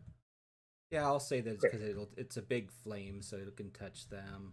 Yeah, it's gonna hit all of them. And cool. And then the inside doesn't burn us, but if they so for the casting will do damage, and if they I think enter it or in their turn in it, within 10 feet of it, Okay. they'll take damage. So All right, Everyone will need to so make they're a starting. Yeah, they're starting there. They're automatically in it when you bring it into place. So what do they need on their dex Yeah. throw? Dex 16, and they will either take they'll either take 21 or 10. Okay, so I don't even need to roll for these guys because they don't have 10 hits. So He didn't heed the dwarf. it's all right. He's got it's fire, so it's gonna catch these ones as they come out as well. So all the snakes are gonna have to do dex saves. All right, so okay, so that snake group did not make it. That one did not make it. That one got a nat 1, so I'm giving them double damage. That one got a nat 1 too. And that one didn't make it. What was the number it had to beat? 16 Dex. Okay, none of them made that. So all of them are going to take a full 21, you said? Yes, and I can assign a random +4 damage. I'll do it to the most hurt group of snakes. Okay, so this one was pretty much gone. That Dumbledore. So that one's gone. Next one down was one Barrelak was attacking Barrelak. So if you want to add it to that one, that'll eliminate that group completely. Perfect. Let's do that. Okay. Right. So that group's gone. Hallelujah. 21. Well, yeah, but he just unleashed another one right next to you here. So, I'll take the wins where I can get them. 21. Now it's if they start or end their turn in it. So if they move into it from now on, or if they are in their turn within 10 feet, I believe. Let me read it. Creature takes the same damage when it enters the wall for the first time on a turn, or ends its turn there. Okay. All right. So it's not start a turn; it's end its turn. Okay. All right. So they got burned up pretty good. All right. So, Is anyone looking super hurt, party wise?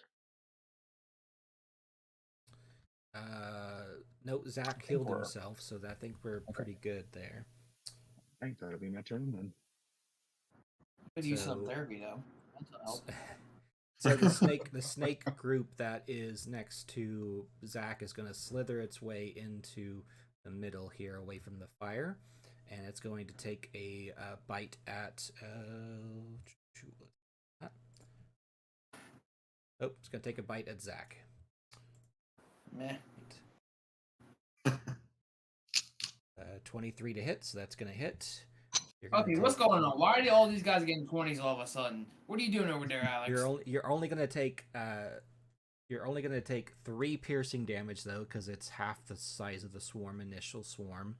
But you're gonna have to take a Constitution saving throw still. Meh. Okay. Constitution. Okay, saving throw. Here you are. That would be a 19. Okay, so you only take 7 more poison damage, so 10 altogether. Say what? Yep. All right, and so this group over here going to I've been healing myself. Fuck. out here a bit, and it's going to attack Pigwin.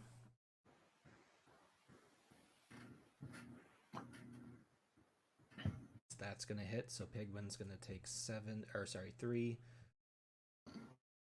Constitution saving throw.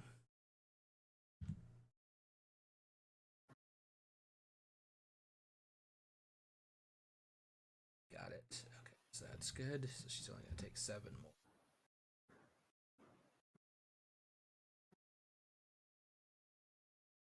But Pigwin is up, so Pigwin's going to take her swords. Going to attack. Short swords.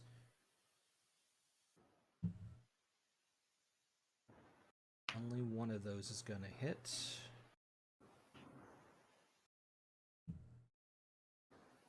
Six damage, and then she will do a second attack with short swords.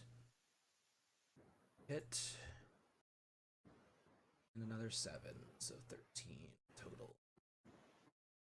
It's almost dead, but not quite. Just a one last snake there, kind of slithering around. Which snake, sorry? The one that's in front of Pigwin. Oh, okay. Almost all of them have lost half of their snake totals. This one has just down to like one last snake there. She got almost all of them except one. Gotcha. Okay, it's your turn, Barrelak. Fair enough. I will. Oh man, I did not pick very good cantrips. Holy. Okay. So these two are left to attack in this turn order. So if you want to eliminate that possibility, you should do that. Yeah, I'm gonna attack the one closest to me. I will. So I just want to see something. Okay, yeah, I'll just frostbite that one. So needs Constitution 15. Yeah, okay. Nice. Okay, so takes 2d6, which is going to be 8 damage, and it has disadvantage the next time it attacks me. Ooh, very good, very good. Yeah. And that'll be the entirety of my turn. Well, that's good because it's its turn to attack you, so it's going to do so with disadvantage.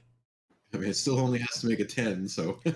Yeah, and it has a +6 to attack, so it's just got to get 4 better, which it did.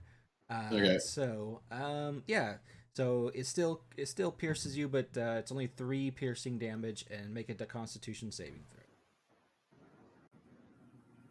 Oh my god, 5. I'm rolling like crap. You'll take a 14 poison damage. All right. So. Dear God. Okay. So 17 total on that. Applied. The other one will move out of the fire as. Yeah, it moved out of the fire, by the way. Moved out of the fire. We'll attack Adrian.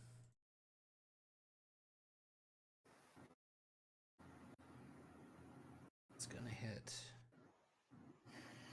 Adrian will take 7. Flush. Ooh, another 14. Okay, so he's hurt pretty bad. He only had 31 hit points to begin with, so he's took 17. So he's half health right now. All right. Zach. I stab it. You stab it. All right. Stab it. The lone. Actually, no. This one had the lone. So that one's got a few left in it.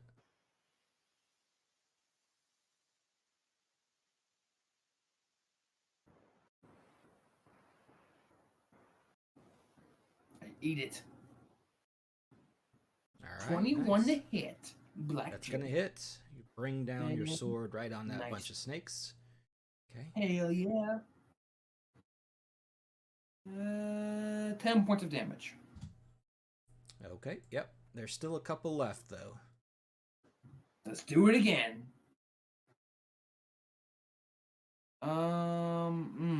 14?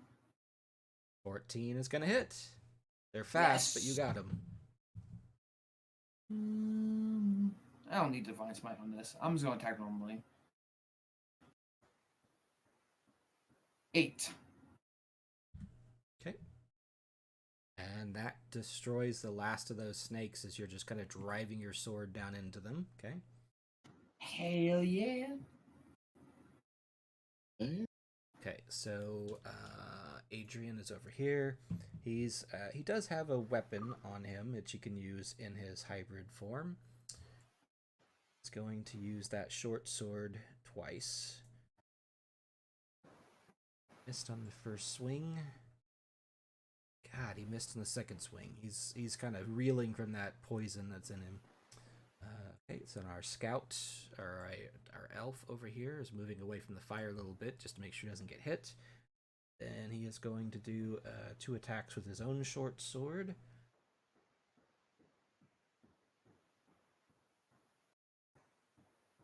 Wow, not doing good. All right, he finally got that last snake and killed the last snake. All right, so that one's down.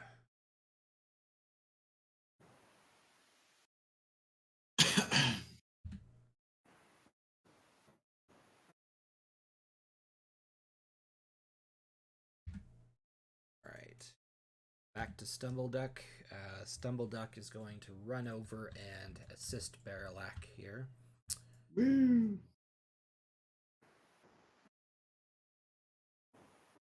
Swinging both of his battle axes. Oh, that was bad. So the second one hits. 4, 9 damage.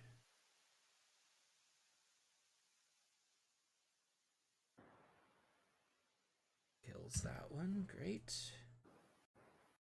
Gonna swing at the other one. Just keeps on running while he's doing that. The other attack here. Great. Battle axe, come on. Nope, he's gonna miss. Alright. It is Heno's turn. Okay, I'm gonna. A couple of snakes still alive over here, just attacking Adrian. Yeah, I'll go ahead and drop the wall because it's probably calling attention, but not super helpful anymore. It went better in my head. And I will take a couple shots at the snakes. First one is gonna be, yeah, that's gonna hit at 20 something. 26, and then damage is gonna be 9. 9, okay. Still up. Yep, nope. And I'll take. Nope, it got it. That 9. Oh, that okay. Got it. Got it. Oops, I didn't for the board.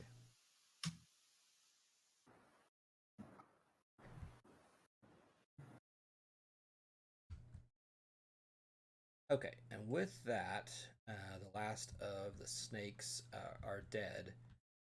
But yeah, that was pretty noisy, and the fire and everything. You see, you hear some like groaning movement from over in this area, and you are kind of shocked to see the house that she lives in kind of stand up and start moving. Oh dear God! Oops, wrong. Towards us.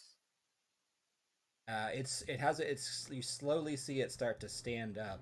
It hasn't moved yet anywhere yet, so you have a chance to maybe make a run for it or try to hide. I think we hide in that patch of trees if we can. I agree. Okay, so you guys are here, so you make a run for it, a dash for it as quickly as you can. What is your movement speed again? Most people's movement speed. I think it's 30. 30 for me, anyways. Yeah, 30 for me. 35 for Stumbled. Okay. Wow. I was thinking, well, it's his barbarian speed. It's definitely not his gnome legs. So. Yeah, that's what I was thinking. Okay, but it's also kind of wet and sloshy terrain, so it's actually reducing some of your speed. You are actually in the middle of this big area here. Probably not going to make it to those tree line, which is like 500 feet away, before this thing notices you as it's turning around. So you need to figure out some other hiding method. Can I have Marsha go by those 3 buildings that are isolated? Oh, these over here? Yeah, kind of in the other direction. I mean, you could. That's like a good. Oh yeah, scale is weird. Okay, never Yeah, it's mind. 100. These are 100 feet squares, so you're gonna be running an open plain if you try to, or running an open marsh. Just gonna slow you down. Here. What if I wonder how. Oh, I only have 1 4th level, anyways. Never mind. I was gonna say I would cast freedom of movement on people, but I've only got the 1 spell slot. Do we want to just? So if we just duck down, like, are we visible, or is there like tall? Well, you are on a hill, so you could run on the other side of the hill, and try to duck down and try to hide. I got a really good idea. Why don't the graves, the holes that those things climbed out of, and I'll cast plant growth on top of us to conceal. That's horrible and brilliant. I love it. Yeah. Yeah. That's so Yeah. good. And it's 100-foot radius. Yeah. So Okay. you see Adrian go ahead and turn himself into a raven and kind of just go flying up to kind of like sit on the statue because there's a total of 7 of you. So he knew that wasn't going to work if one of you left out in the open. Does he make a Cartman voice going, "Screw you guys, I'm out of here"? Nope, he just you see him just turn into a raven, fully into a raven, and fly up and kind of like stand in the back of the statue, and you see him kind of poking his head out a little bit to see what's happening. But you guys all jump into the graves. You're gonna cast growth. Right, Yep. you said okay. That's So good. you can hear in the background. And in fact, I think your bird's still out there, Hino. Is that correct? Yeah, I'll probably just have it do, act natural. Yeah, so from its vision, you can see that kind of like stepping this way as though it's this tree house is like crunching through the marsh, walking towards this direction, as though looking for you, whatever that was. But after a few minutes, it makes its way back around. You guys are down there probably a good 10 minutes while this thing is crunching around, and it finally goes back over, and you see it. Your bird sees that sits back down in that spot. Nothing to see here. I'll cast message to everybody and let everyone know kind of quietly. I guess we're clear. Excellent. That was What? so good. You weren't thinking loud enough. You weren't what? Hmm? What'd you say, Zach? You weren't thinking loud enough. I can't hear you. Yeah, you're all covered in dirt from because the plant growth caused a bunch of the dirt to come in and like kind of surround you and stuff. So Yeah, I'm gonna immediately prestidigitate the grave dirt. I'm not a fan of that. That's a nice trick. Can you do it to me? Says Stumbleduck. I got grave dirt in my beard. I'll leave just a little bit like under his nose and clear everything out. Everything else. Feel at home.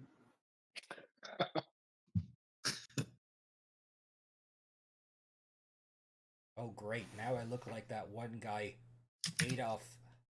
Hey, Hitler, something like that. I don't. I'll immediately clean the rest. Just oops, missed a spot. Hilter, that's his name. Hilter. Yeah, I can't have you running around like Hilter. That's not a good look. That was close. Yeah, I'm glad we made it out of there. It's a cool way to do it too. Yeah, that was really cool. Indeed. All right, I say we enact the rest of your plan. Yeah, which way I did you want to guess. go? Oh, What if we hide in behind those partial walls by that thicket of trees? now I'm a little concerned that the house can move though, because that's new information. I mean, we can always plant growth it again. It worked once. Surely it can't fail a second time. Surely.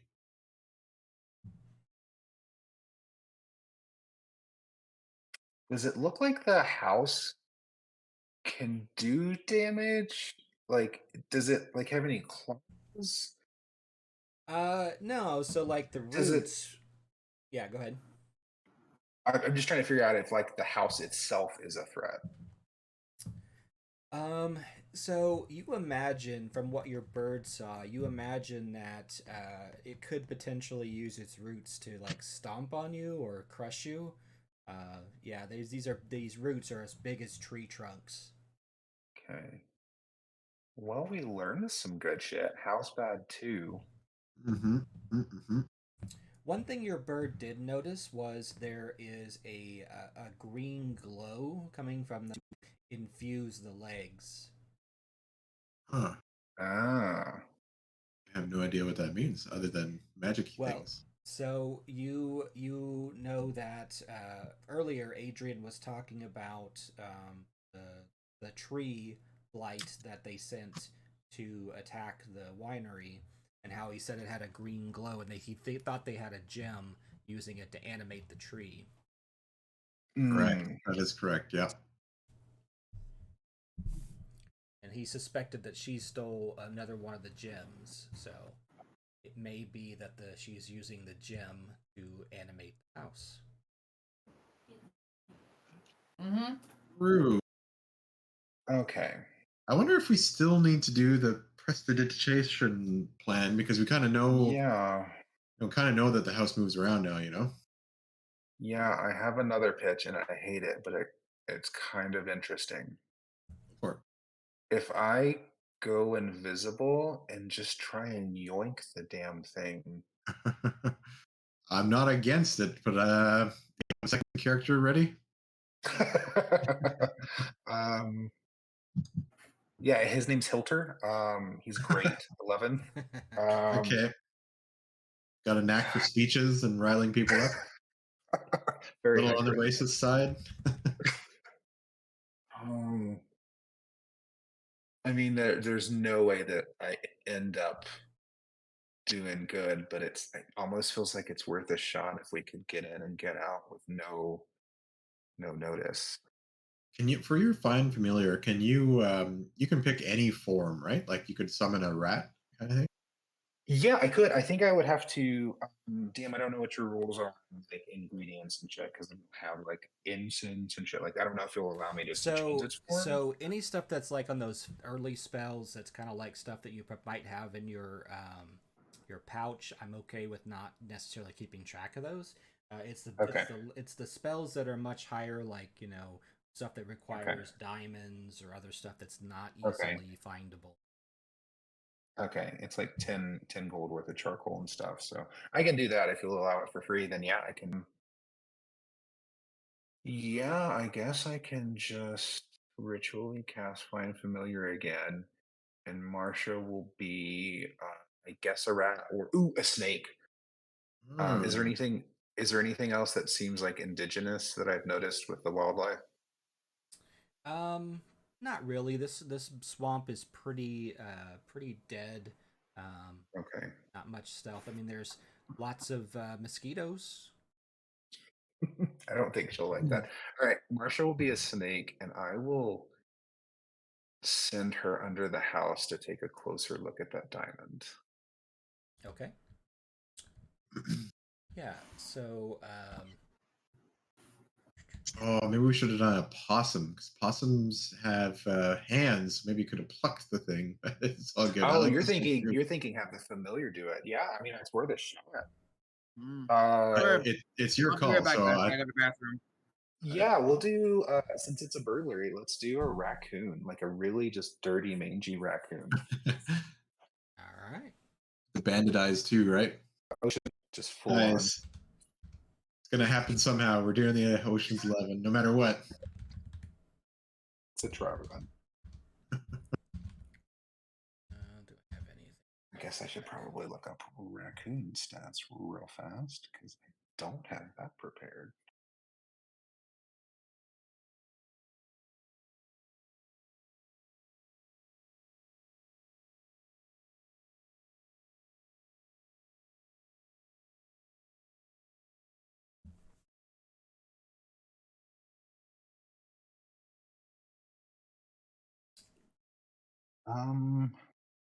If you'll allow it, can I use monkey stats? I don't see a raccoon. Yeah, I don't think they have a raccoon in there. Yeah, monkey's fine. Yeah, it's the raccoon is not yet in. I don't blame them. I mean, trying to put every single animal in the monster manual. They've put a lot in there, but nobody's going through the thousands of animals. I'd like a ruling on the stats for a Tasmanian devil.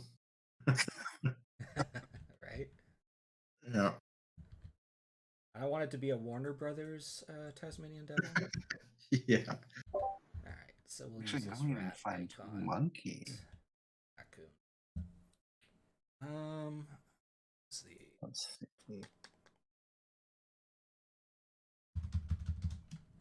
I think it's an ape. That's what they have down. Regular ape. Gotcha. I found a stat block, so it seems pretty fine. Well, it does have +4 to sleight of hand. That seems fine. For the monkey? Yeah. Cool. Well, they are little tricky guys. Okay. Flying monkey, interesting. This doesn't feel like Kansas anymore. Yeah, it's Sorry, guys, I didn't mean to. Tomb of Annihilation pack. Interesting. It's okay. All right, so Browsing, sorry. you've got your raccoon kind of coming up to the tree here. Climbs up the tree. You notice your raccoon notices that there is definitely a green kind of aura, coming through. Some of the deep parts of the root are glowing green, but it's not able to find the gem itself. The gem seems to be buried somewhere deep inside or underneath, maybe even underneath the hut itself, which is kind of like situated at the top of this tree stump. So you have to go inside the hut in order to probably get to it.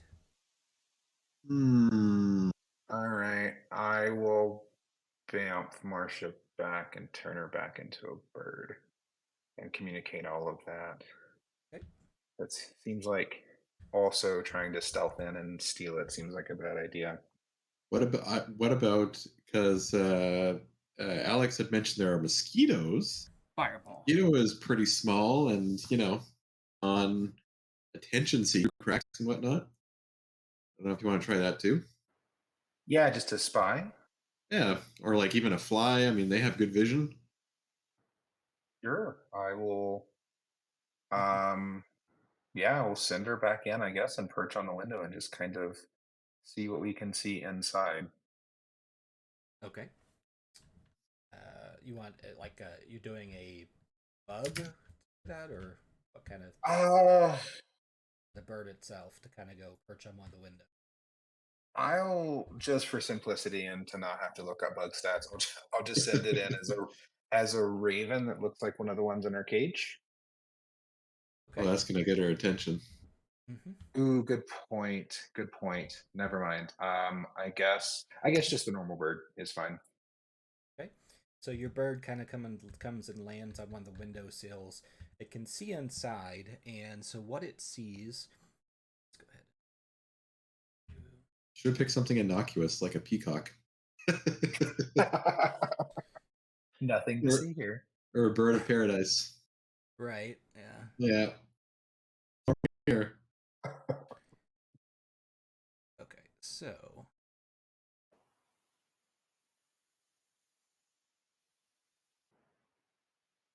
The hut, inside the hut, is 15 feet on each side, packed with old furniture, including a wooden cot, a wicker cabinet, a slender wardrobe, a wooden table, a stool, a barrel topped wooden chest reinforced with brass bands, and an iron tub stained with blood. In the middle of the room is a ghastly wooden crib with a small angelic child sitting in it. All the furnishings except for the crib are bolted to the floor. Beneath the crib, you can see green light seeping through cracks beneath its rotting floorboards. In the center, you can see Baba Lysaga just kind of sitting there in kind of a pose, like a meditative position, as her face is just looking down at this child in the crib. And you probably said it, but I don't think I caught it. Alive kid, dead kid. Looks like it's alive. It's just kind of like sucking on its thumb. I think hags, don't they grow their kids into hags? Assuming it's a hag. Yeah, probably. But that also scuffs my maybe set the building on fire plan. I was thinking that plan too, yeah. Unless we want an alignment change.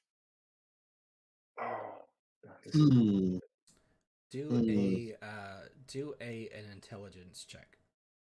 Just hit him, because since he can see this. I ain't real smart. 11. So you think it's odd that everything else except the crib appears to be bolted to the floor. Except the crib? Hmm? Okay, I'll So, communicate that because I have no idea what that means. I'll let you guys figure that out. If one of the others wants to roll an intelligence check with that information. Yeah, take it and run, guys, because Nat 1. I don't know. God. That doesn't seem safe, is all you say. Yeah, that's not OSHA compliant. 6. We've also ignored the skull. What it? Oh, she was moving around in the skull. Yeah, so she prepares to be animating it. So Stumbleduck, the brilliant Stumbleduck barbarian, comes out of nowhere and says, "I think I got it. She's nailed everything else or bolted everything else to the floor because the house moves. If the crib isn't bolted down, maybe the crib isn't real." Oh shit! Why would she have an illusion? Probably to hide the gem, imagine? Because if the light's emanating from under the crib. Yeah, but Hannah is not even gonna try and entertain manslaughter on the thought that he might be wrong. So He might not be what, sir? that he might be wrong, that might be a real baby. If there's a chance, I don't want to burn the house down. I don't know. I'm feeling pretty good about them odds. Not gonna lie. So this is where your paladin instincts would come in. That you can't do this because there's a chance that it might be real, Zach. So yeah, that's where I'm at too. Unfortunately, this is your awful good kicking in. Well, it's 2 against 1. Because even if it's not, I mean, if we're wrong, then now I've just made a baby, and I don't think I'm going to live with that very well. From my javelin header. Guys, I kind of want to fuck with her skull a little bit. Like, what is she using that for? So you want a skull fucker? Oh God! I had to. All right. Well, Hilter's gonna skull fuck for a minute, and all right. So you had seen that something white and looked like a skull that she had been flying up in earlier to go get a goat. Flying. Okay. Yeah. So she looks like she may, since it's upside down. You notice it is upside down, and maybe she flies. Your bird notices that it's like kind of carved out to have like kind of like a seat in it. So like maybe she uses it as a kind of a flying, like she flies around in the upside down skull. Okay, I've got a pitch. But before I do that, can we say we've had a short rest in all this time? Sure. Yeah. Guys sitting on the hill, just letting your bird do its thing while you're looking. Mm-hmm. I'll turn to the other guys and say, what if I try to dispel magic on the skull through the bird? Sure. Stab it. Because I don't like her flying, but I'm scared that if we do anything, we're going to immediately be in a fight. So I don't want to screw with anything until we're ready to swing. You know what I mean? Yeah. I mean, I'm not against the thought. You can do it from pretty far away. So yeah, I mean, we do an Arcana check too. By the way, cool. Yeah, that's all right. 16. So something you notice while you're thinking that your bird is kind of still on the window. You notice that she hasn't looked out from what she's doing. You notice that she kind of she's holding a kind of like a little crystal ball in her hand, and you realize that she's scrying. So her thoughts and mind are somewhere else, but you don't know who she's scrying on. Oh, lovely.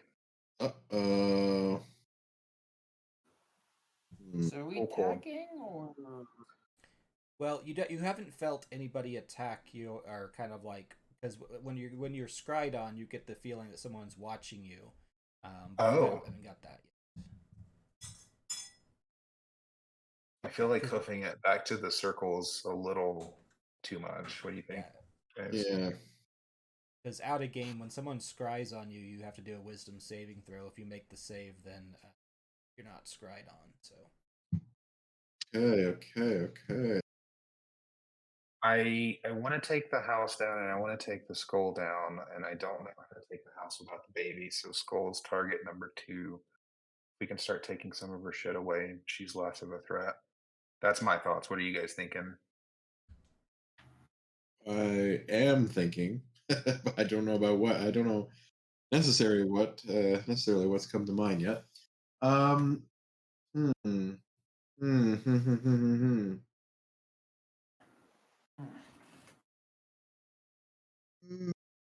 Maybe we could try prestidigitation illusion trick with the goat.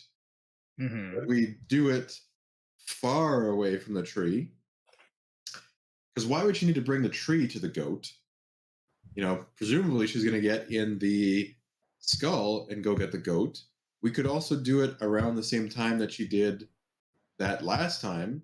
We hide in the. Can you scroll out the map a little bit? Yep. We hide behind some of those walls where the goats are penned up. And then when we see her take the skull and peace out, we just book it to the house, get in real quick, take the gem, free the were ravens, and GTFO after that. So let me make sure we got this right. So last time you had seen her take from here to the pen, so she's going to be flying this direction. Yeah. Well, but we minor illusion the escaped goat, like far enough, okay, gotcha. like on the other side of the city, other side of the village, so that way she's got to go over there, away from us, back, turn to us, and then in fact, I could even cast freedom of movement on Stumbleduck, so he moves even quicker to get through. Nice. And I could come with him because I have freedom of movement naturally through Druid. So difficult natural terrain does not impair me. I could free the ravens. Stumbleduck can go and get the gem, and yeah, we get out of dodge. Okay, I like that. I'm gonna suggest maybe instead do the X by the lower village and have the goat by the graveyard. Yeah, that way she's headed there and we're super close because by the goat pen, that's a pretty good run. But if we can kind of dodge in between those walls, that's pretty close to the house. Sure. What do you think? I'm down with that plan. Yeah, works for me. Surely there's no way this can end poorly. No, this is going to go great. Yep. I'd like to go with you guys too because I do have a couple of tricks. If she does catch, I think you guys could probably flee, and I could do some fuckery. Sure. Do you have? Excuse me. A long day. Do you have any way to deal with the difficult terrain? Oh, is this difficult terrain in between it? Yeah, so everywhere so all of this Got like it. kind of darker stuff is where the water is, like the marshy stuff is at. So yeah, most of it is difficult terrain. Where you're at right now is up on a hill that's kind of like but jutting out of the water a little bit, but most of it is difficult terrain because it's a swampy area. No, I can't really deal with difficult terrain. Well, I can once, but that's Like that's a good this call. ruins of this old mansion are up on a hill out of the water, and most of these houses are kind of like up a little bit. This area is Okay. out of it. Okay, well, in that case, we can do that in Barrelback. How about I make you invisible for the party? Well, I have one other question here. What if Stumbleduck carries him on his back? Oh, fair. Carries who on his back? Henno. Oh yeah, absolutely he could. Perfect. Okay. I wonder the only other thing, there is a chest in there as well, right? Yes. Okay. It is the only bolted other to the floor like everything else. Yeah. Did it appear locked when he took a look at it? No. Ah, okay. I think we should also check that chest while we're in there, just because we give are it a looking chance. for. Yeah, well, we do have to find that knowledge of the ancient one to help defeat Strahd here. Yep. Oh, I assumed that was the statue. No. Okay. Yeah, that seems like a plan. It is a plan. Counterpoint: the three of us are screwed if we're separated. So the party is split if we do this. Well, we'd be 200 feet from the 200 feet from the house. So I mean, if she turns around and starts coming towards us, the rest of the party, like we could meet up outside of the house. You know what I mean? Like we could backtrack. And we'd be in combat, but we don't be together. Yeah. Okay. And actually, I could cast Earthbind on her, so she'd not be able to fly. Oh, that's if brilliant. if we see her start coming over. Yeah, and it's a range of 300 feet, so it's pretty good distance. That's clutch. And it's a strength saving throw. So, yeah. So, like, presumably she doesn't have a very good strength saving throw. And technically, I would be casting it. I don't know. Anyways, yeah, presumably she doesn't have a good strength saving throw. So you don't know if she can increase the speed of it, but when you saw the skull move, it was moving at about 40 feet. Okay. Okay. So she's not zooming around. Yeah. We think. Like I said, worst case scenario, I can always Earthbind it. Yeah, that's really super slow good. that thing. And if I'm going for the ravens outside, I'll have a pretty good view of her, kind of thing. True. I like it. Let's do it. We need a corny montage about the us in the planning stages, with like diagrams and stuff on the floor and Ocean's 11 style. Right. Okay. So how do you want to approach? You're going here. I'm assuming was what the plan was. How do you want to approach that way? Do you want to go back around, or you want to come this way or around this way, or how do you want to do that? I think around the forest is pretty good, right? Yeah, there's lots of cover and whatnot. Walls, yeah. Right, so you're sloshing your way around over there, kind of just getting past, knocking away the mosquitoes that get up on you. I would say we should also take a wide berth of the goat pen so we don't startle the goats. True. Very good call. All right. Yep, making your way.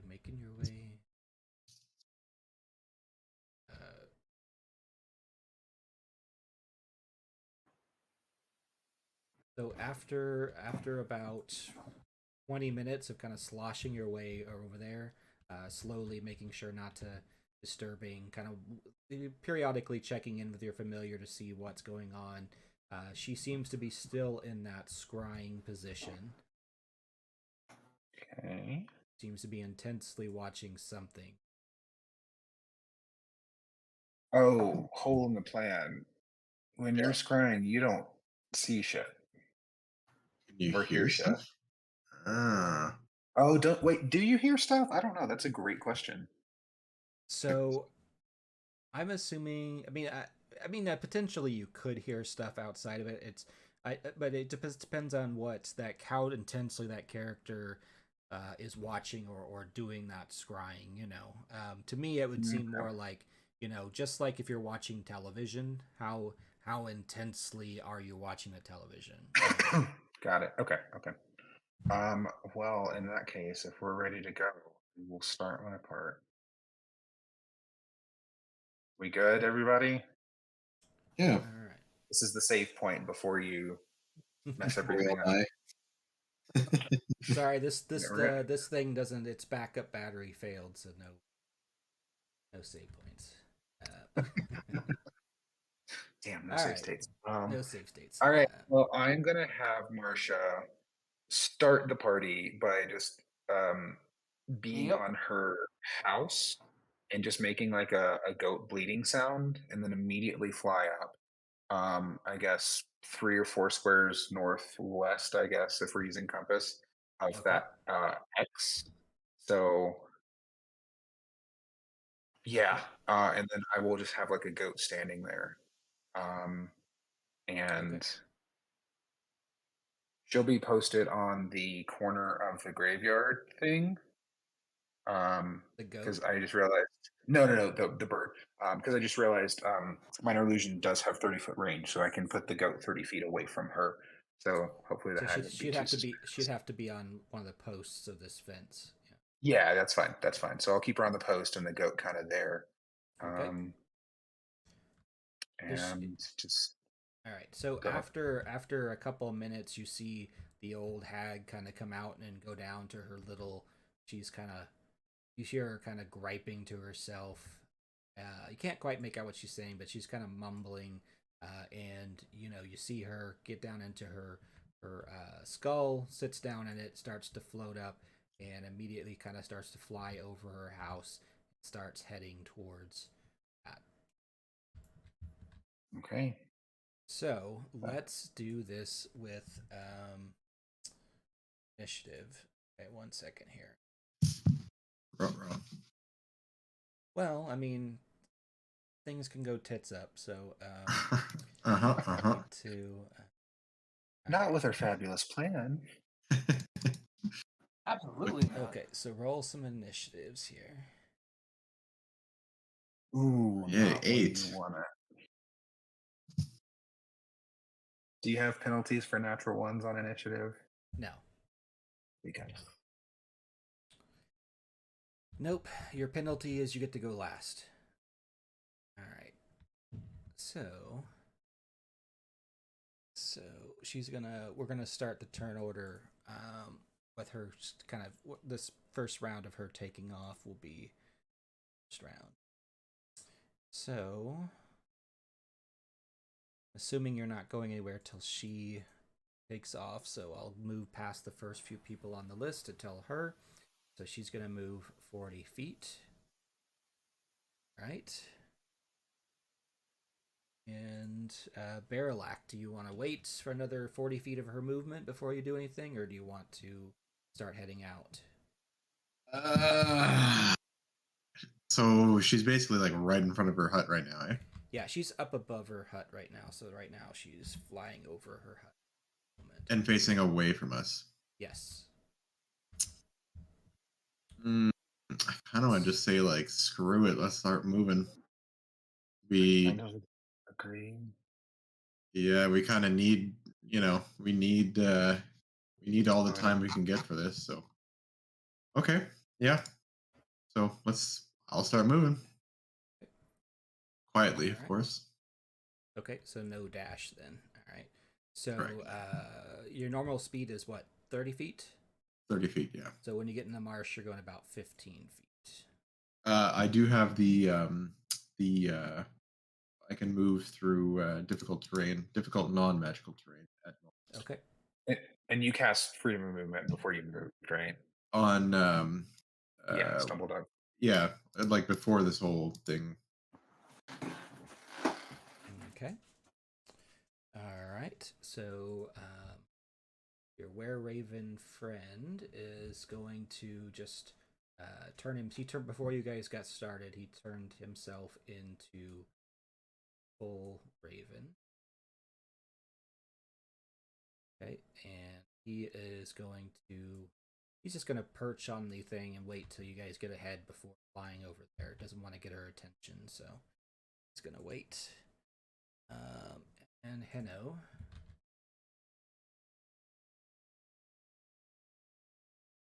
I guess do you want? I guess since I'm kind of packaged with Stumbleduck, I guess we'll move together if that's cool. So okay, so Stumbleduck will give me the best piggyback ride ever, and we will follow Barrelug. Yeah. When so Stumbleduck is at the top of the round, so he'll move when on his turn since you're riding his back. Okay, cool. Because I got nothing to do for right now. Okay.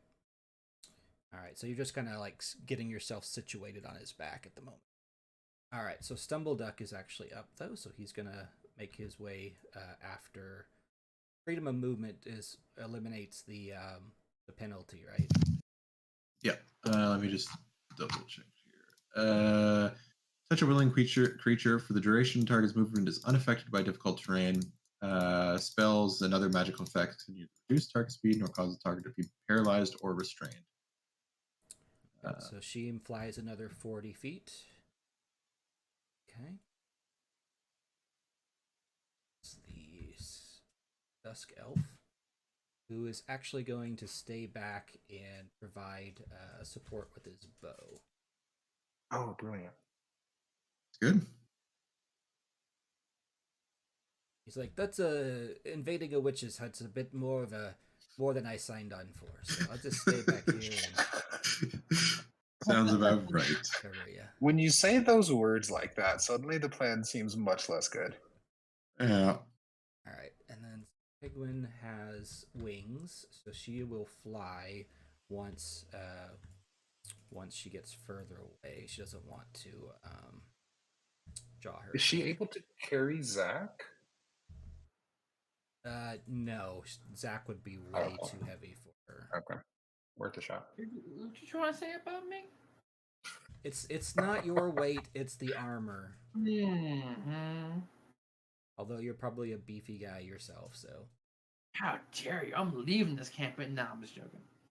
Zach takes off all his armor. He's just a rail thin guy underneath the armor that made him look huge. The armor making me look fat. I'm big armored.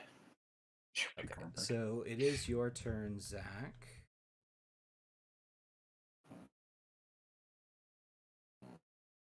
You want to follow the rest of them? Yes. Or hold off. Okay. You are you're gonna be slowed by the terrain, right? Yeah. What's your normal movement, Zach? 35. 35. Okay. So you're moving at about what, 17, 18? I mean, I just can't straight up attack him, can I? That'd be fun. Straight up and attack the hut. Yes, to throw a javelin right at it. Oh no, the whole plan though, the montage. You guys are montaging and you start it and he's just Leroy Jenkins and throws a javelin at it. You're gonna get us all killed. I have a good feeling you're gonna get to swing. Okay, so she's gonna move another feet. No. She's not even seeing you. Barrelak, you're up, so we'll move you 30 feet. Okay. Yep.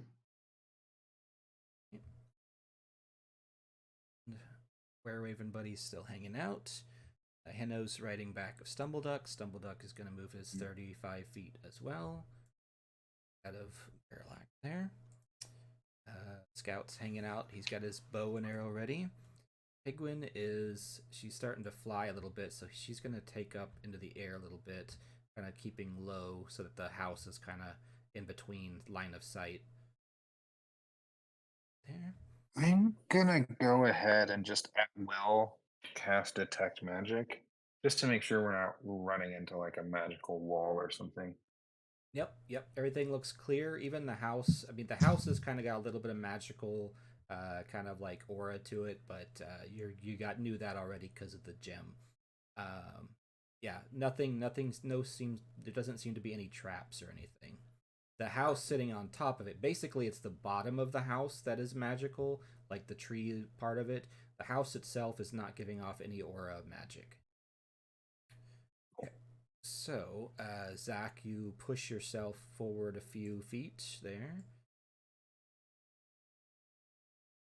Okay, so she moves another 40 feet. Starting to get far enough away, you could probably start to dash towards the house, but it's up to you if you want to do that. Do it. Barrelak, you're up. I will take the GM's Edens and start dashing. Okay, so you're washing through. Okay. All right, using the house in between you and that. So yours is normally 30, so you move 60 feet. So are your were-raven buddies going to fly over and land on the house?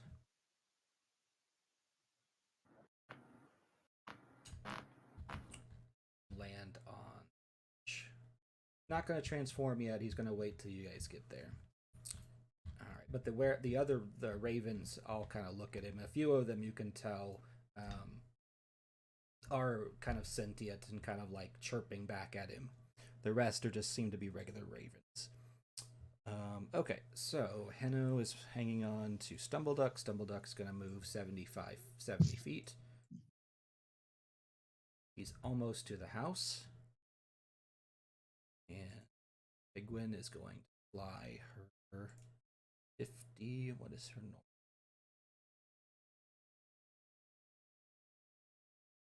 Movement. Where is movement? I forget. It's right underneath long. Actually, I guess that's underneath long rest.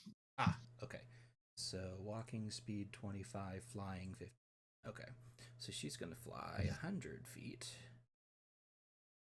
or 200 feet.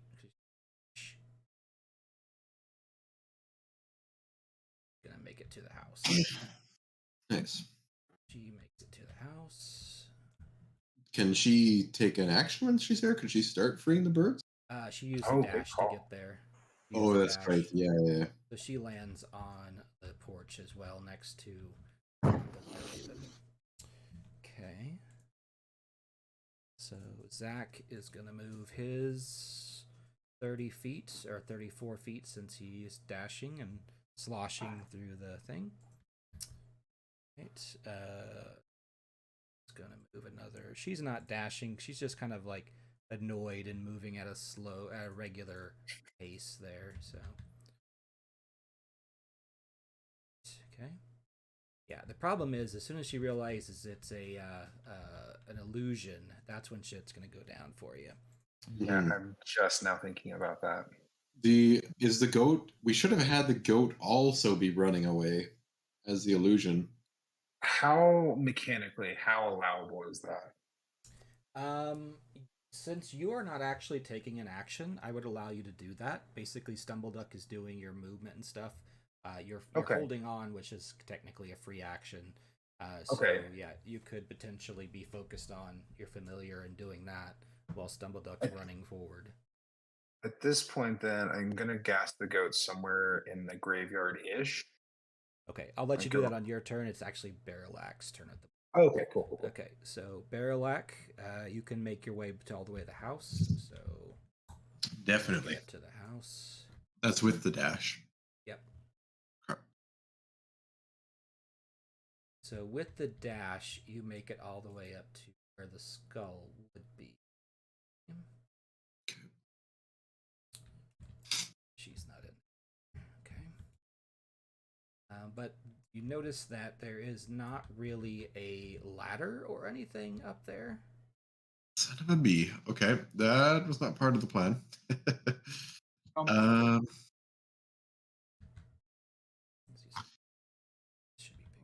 in my inventory? I have rope.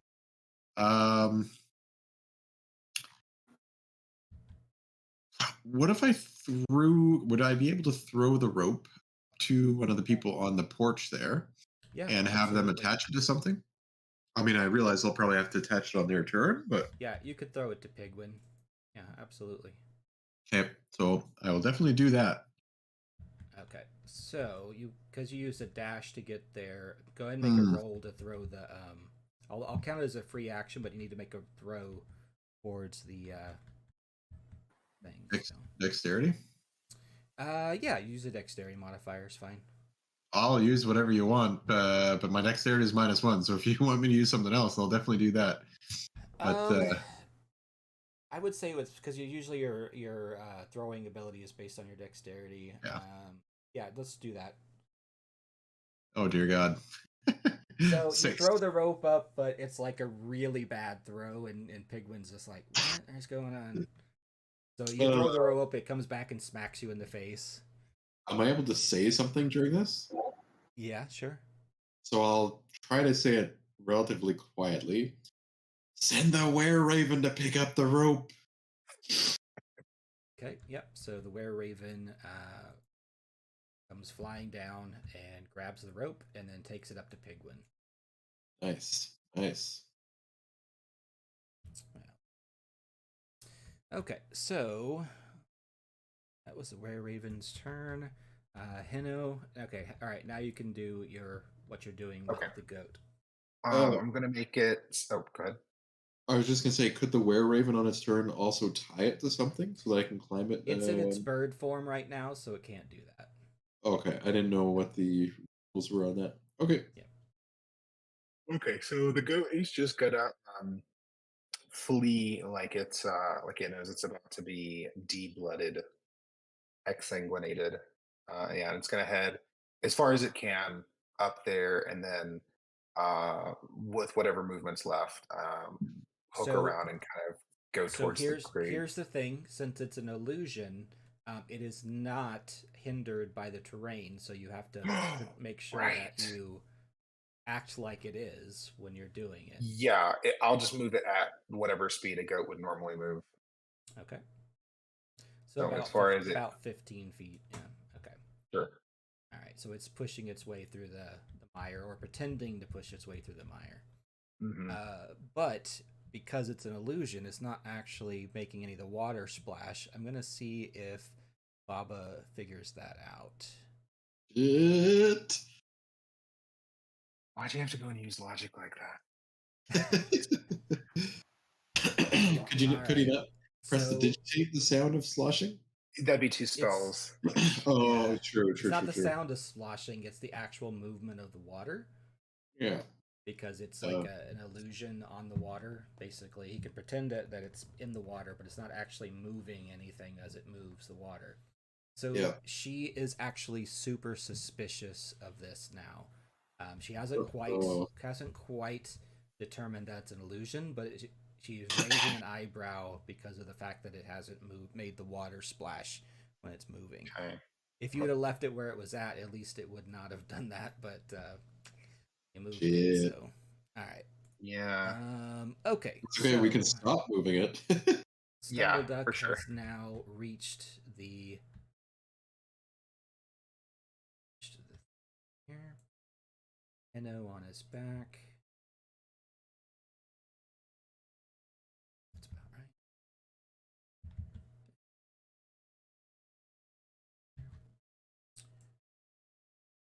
You're still on his back until it's your turn again. Sure. And I took my action, so that's fine. Yep. Actually, he's going to use his action to push you off once he gets there. Fair enough. All right. And so the scout is still or the dusk elf is still back there, kind of hanging out. Pigwin is up there. She's going to use her action to tie a rope around something over here. Actually, yeah, okay, I'll just be a full action because she's got to tie it to something. Takes a knot. All right. Zach is still pushing his way sloshing his way towards the thing a little bit at a time, since he can only move about 37 feet with a run. All right, so Baba is still moving towards another 40 feet.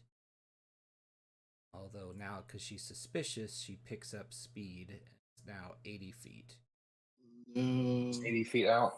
Or 80 feet movement? She's dashing towards this thing, she's now suspicious, and she wants to go get it now.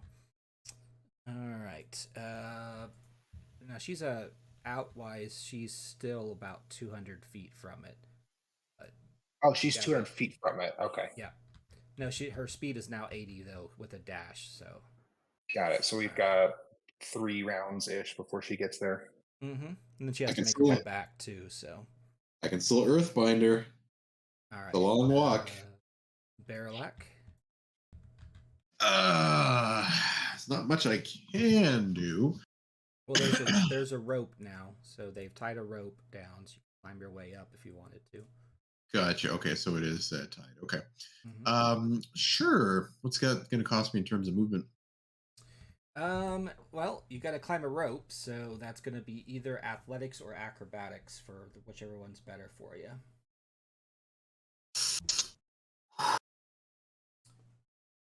I imagine if I fall, I'm going to make a lot of noise. You'd make a splash.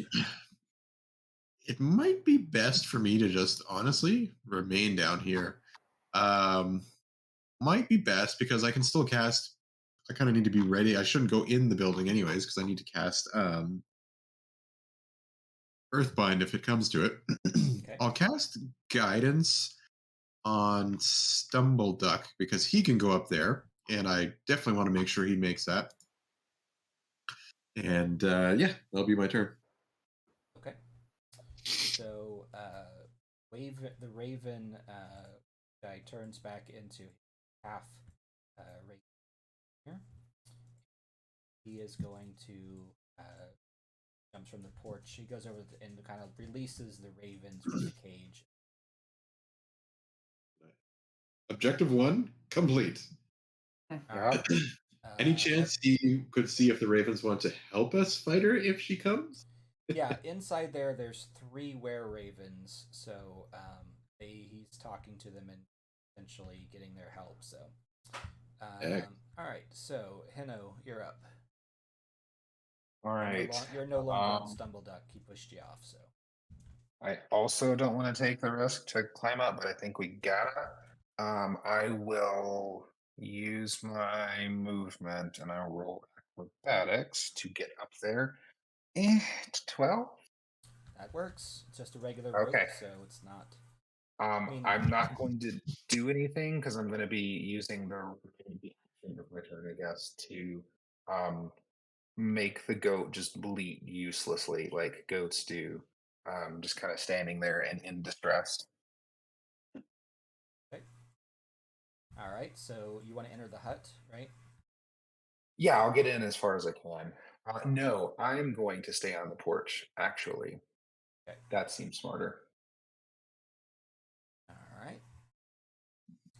So Stumbleduck is going to, he kind of spits on his hands. He's going to do a pure strength climb up this thing.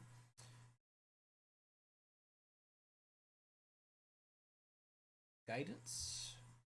Yep.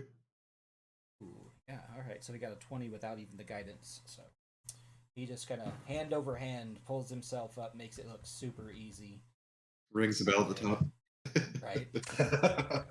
And then he goes inside and yep, it's a bloody illusion. You can hear him say as he's inside there. As he, you can kind of see him kind of take his axe to the crib, and it goes right through it, dispelling the illusion. And so is the child too. It's so when it dispels the illusion, you can see the cracks underneath there. You definitely see that there is some sort of something shining down there. So Stumbleduck is going to hack at that. Rotted floorboards, and I just need to read something real quick on that. It can be ripped up or smashed. So he's going to use a strength check to smash it. All right. Come on. Is guidance one roll or until? Yeah, just one roll. So it had already been used. Okay, he's not able to smash it on that round. Okay, darn. Scout is hanging out back there. Pigwin is going to go in and give some assistance. Actually, she's going to go check out the treasure chest. So inside the treasure chest, she just kind of scoops up the contents of it. She'll discuss those with you. Done? Assuming we're alive. Assuming we are alive, correct. Okay, so she stuffs all those contents away. Zach, you are now able, you just now make it to sloshing your way up to the front of this thing. Finally. Yeah, that's with your dash, though, so you actually don't get anything this turn, sorry. Right. I know you've just been hanging out, you've been huffing and puffing through the waste while everybody else is doing stuff. Guys, I'm here. I'm here. Chopping Right. down vines with my sword. Ugh. Muscle is good to have. Never underestimate that. All right, so she flies another 80 feet towards the goat. All right, and now it is Heno's turn. My turn again already? Yep. Or no, sorry, Barrelak's turn. Sorry. Okay. Okay. Yeah, I feel pretty good just chilling out here, honestly. I mean, I don't know what else I'm really going to accomplish going up there, so what I will do is I will position myself somewhere where I have cover or partial cover from those roots, and some concealment from Baba Lasaga, so that if it comes to duking it out, at least I'm in a more favorable position. Yeah, so 3 of the ravens turn into a were-raven form and take up positions of some sort of fighting position. Nice. On my turn, I will tell them spread out, because assuming she's a caster, you don't want to be clumped up. Mm-hmm. And so Adrian is going to come over and take a position a little ways away as well. They're all going to move on his turn. So, okay. All right. And you'll position me somewhere with some cover. Like, I don't know which direction she would be coming from, but yeah. So these roots actually extend kind of like they're showing here on the drawing. So I'm putting you behind that route, that route here. Okay, so she'd be coming from the direction that says Baba Lasaga's creeping hut. Yeah, she's over here. Yeah. Oh, okay, So, gotcha. Yeah. Okay. So now it is Heno's turn. Sorry. Okay, so I still have detect magic up, I think, for 10 minutes or something. So, what do mine eyes perceive? Anything fun, special besides? I mean, I assume the gym and the floor, but anything around otherwise? So you noticed that whenever Pigwin was taking things out of the box, you saw a couple of things. You saw some spell scrolls. You saw a set of pipes that gave off some magical aura. And you see she picked up a weird-looking stone that gave off some magical aura. She also took a book out of there that looked like it didn't have magical, but it looked very ancient-looking book in there. Anything else like around that she's not taking that like in the hut itself? I'm kind of trying to spread out and make sure we notice everything. Nothing else in the house is magical that you can see. But there is, the magic emanating from the floor. You can see through the floorboards. And does he already have the thing open? Not yet. He's working on it. Okay. I guess I'll take my turn to give him the help action. Okay. That's good because it's his turn next. Okay. All right. So he is going to make another smash at the floor with advantage.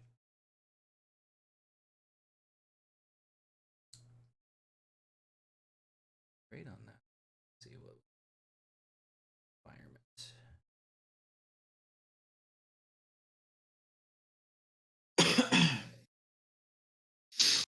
All right. Yep. So he finally is able to smash through that boards. And what happens is the boards break away, and you can see that there is a cavity down inside of it where you can see the gem, but it looks like it's like in an open-looking mouth type of thing.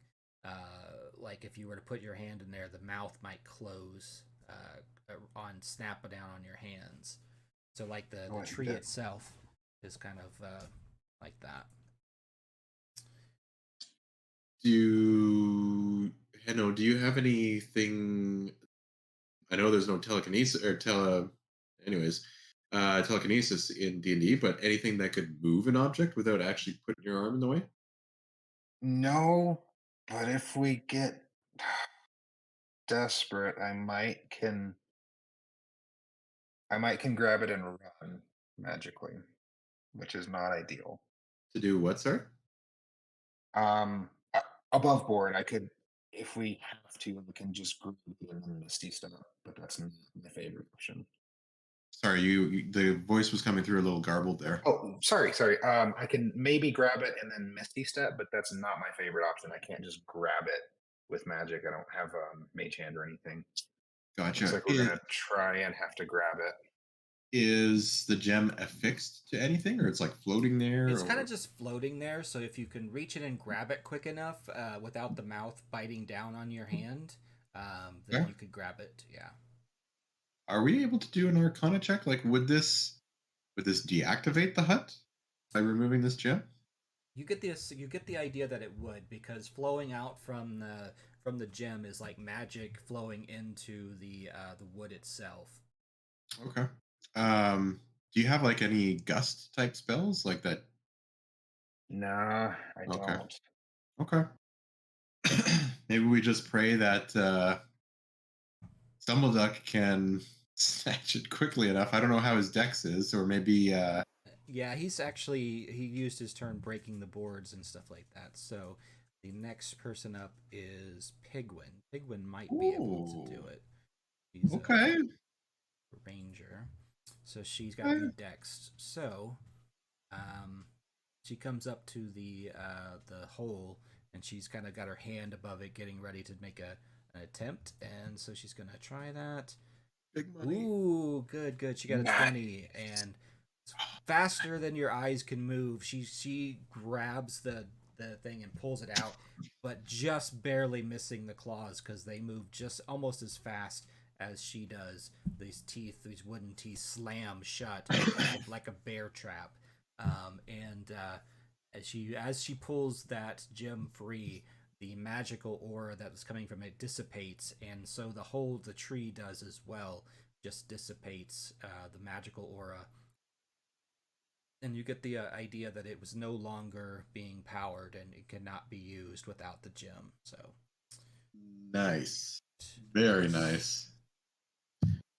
So does she still have movement to get out of there? Yeah. So she's going to make a run for it. Like, she's got the gem out in front of her. I've got it, and she jumps down, flies down, and lands on the ground out here. Okay. And I've got the other stuff from the chest. Let's get out of here. All right, Zach, who has just gotten here, it is his turn. Now it's to turn around and run the other way.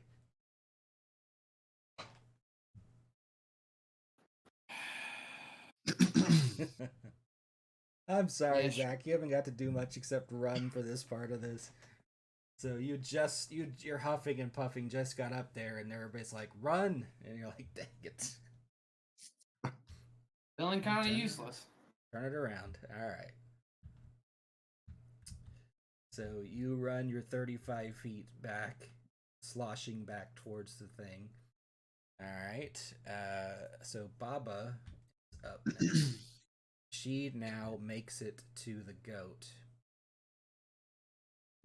Did she dash to the goat? Yeah, you guys made her suspicious. She dashes towards the goat, and as she reaches the goat and reaches out a hand to grab it, it goes right through it, and she realizes it's a trick. It's a free action to grab the goat? Yes. Okay. Oh, wait, no, yeah.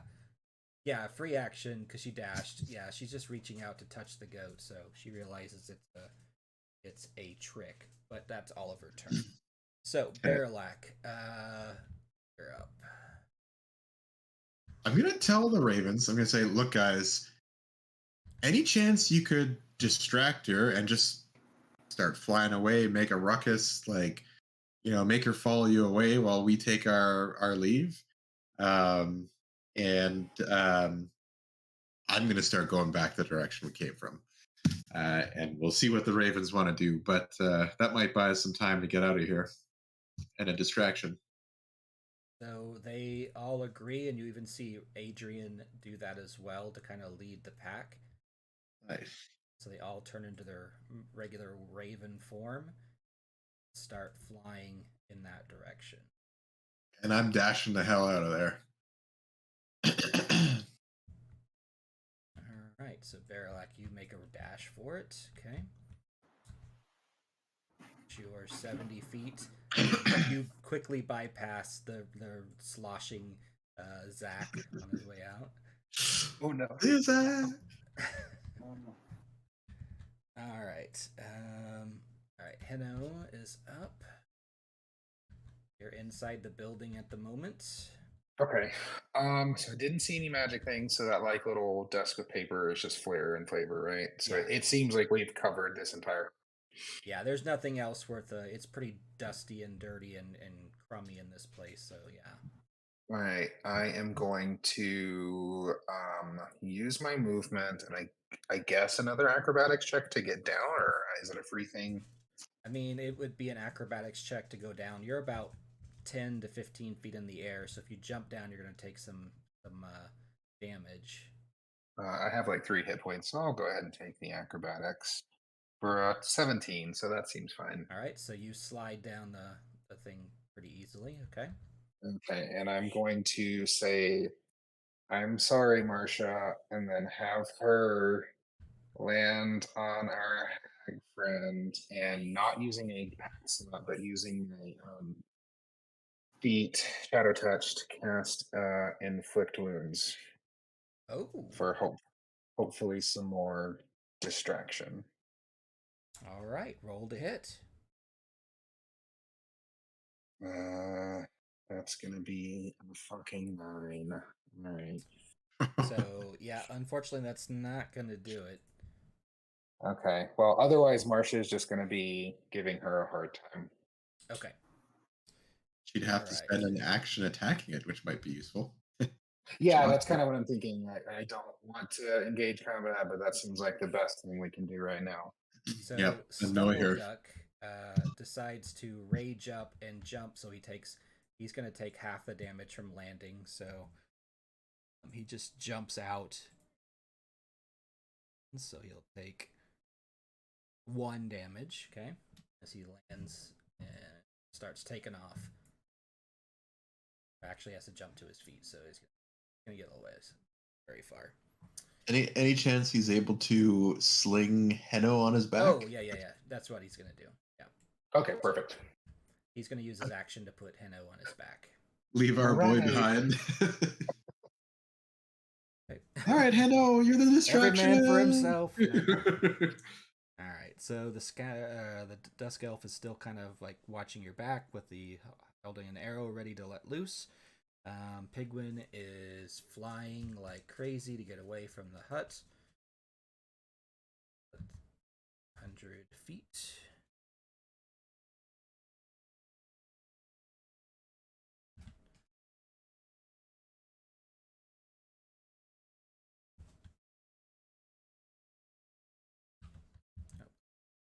No, it's Heno. Oh, she's at back. Oh no.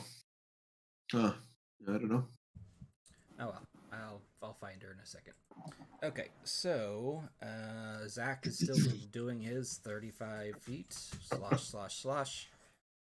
All right, and now you can hear Baba just like going like, "What is this?" Like smacking at your familiar, and you can hear her just kind of just going nut ape shit over there. She is going to try to hit your bird though with a firebolt. Eighth level spell. She does have an 8th level spell, so don't. She's gonna burn it so she can annoy she the can't. bird. Yeah, so she doesn't have to burn it on us. So she's gonna try to hit your bird with a firebolt. It was 11 to hit. I don't know what your familiar's AC No is. way, 13. She survives. Okay. Oh, I was ready for her to be dead. Whoa. One more round. But she's so she's just like flitting with the bird at the moment.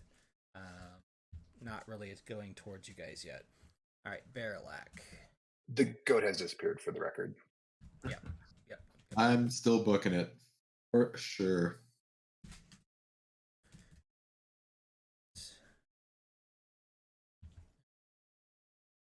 Or 70 feet. Or 60 feet, I should say. Yeah. And were ravens are on the way. Here's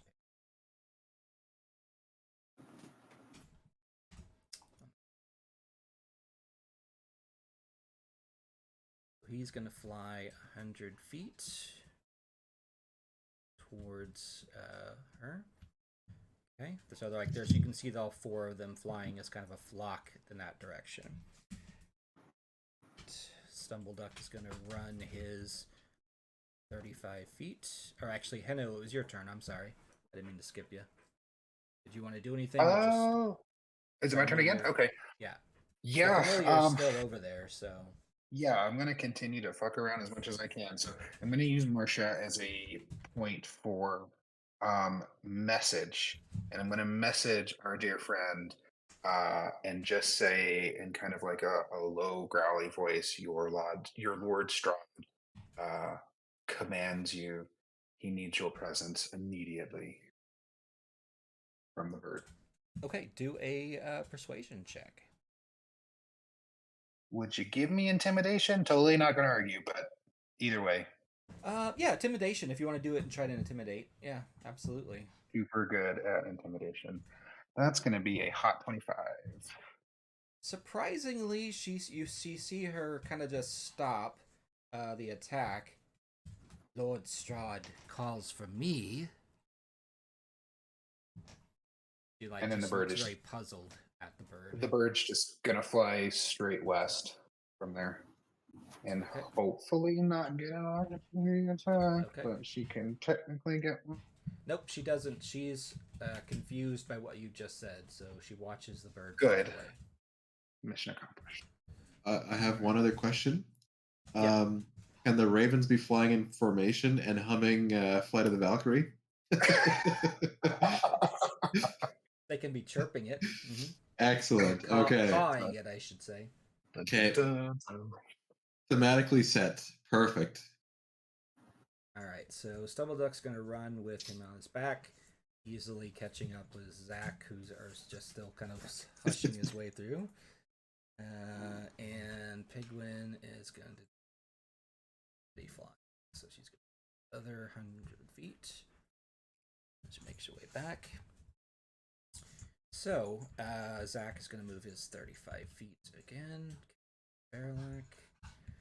And so you see Baba kind of like start to, she's just kind of sitting there, but then she hears that it's cawing, Flight of the Valkyrie, and you see her turn, kind of let her look around. Oh, you're out! And so she starts flying towards them, and she is going to attempt a firebolt at one of them. Oh no. So, let's see if that's going to hit. And it is. It's going to hit one of the ravens. You're not sure if it was Adrian or not, but it's going to hit one of the ravens for... Jeez. Okay. 3d10.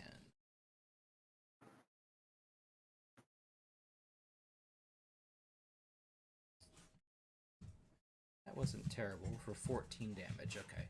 So, so you see that raven kind of like gets hit and kind of spiral off, changing back into its were-raven form and still flying, though. Is there smoke coming from its descent? Yeah, kind of spiraling. Engines on fire. There's still three ravens flying towards, though. Okay. All right, Berez, you're up. Gonna run the rest of the way, I'm assuming, to get behind the wall. Totally. 100%. All right. Where ravens move, they actually take flight and start heading a different direction. They're already flying, but they start heading away from her. They're trying to lead her away, so. And Henno, you're up. You're still on Stumbleduck's shoulders. Yeah, I'm gonna hold because I'm assuming we're gonna pass Zach on our way, and I'm gonna hold again with the shadow touch feat, invisibility because I'm not gonna leave a brother hanging. So when we pass him, I'll touch his shoulder and make him invisible, so that way he doesn't get seen for the remainder of his trip. Yep. So Stumbleduck does his 70 feet, and you touch him. and you see him go invisible as you just see the sloshing water. Okay. Right, and then Pigwin flies the rest of her feet here, and Zach sloshes his way as 35 feet up onto the dry land. And Baba is now going after the birds. And unfortunately, she is going to cast a fireball in the center of them. No. So, Dex saves. I warned them to spread out. Okay. Just imagining so they're flying like wingtip to wingtip. yeah. So they take a fireball there. A few of them kind of dodge out of the way. One of them gets like knocked out and goes down. It turns back into his bigger were-raven form. But she doesn't seem to. She seems to be going after the ones that are still raven formed. Right? Yeah, she's not like seen us or having any indication that she's onto us. She doesn't know that you guys let them loose or anything like that. She just thinks Cool. they got out. So, all right, but she still doesn't know where that illusion came from. Still wondering about that. Little sus. Little sus, yeah. So Stumbleduck makes his way around the side with Henno. I'm sorry, I skipped you, Henno. Did you want to do anything on your turn? No, that was pretty much it, I think. All right, so Stumbleduck makes his way around the other side with Henno, and then we'll go ahead and skip down to Zach and cross there. So I'm gonna stop the combat for now since you guys are far enough away and it's really just them at the moment. And that's where we're gonna stop for now. Is we'll pick up with the were-ravens attempt to escape, and then what you guys will do as well. Okay.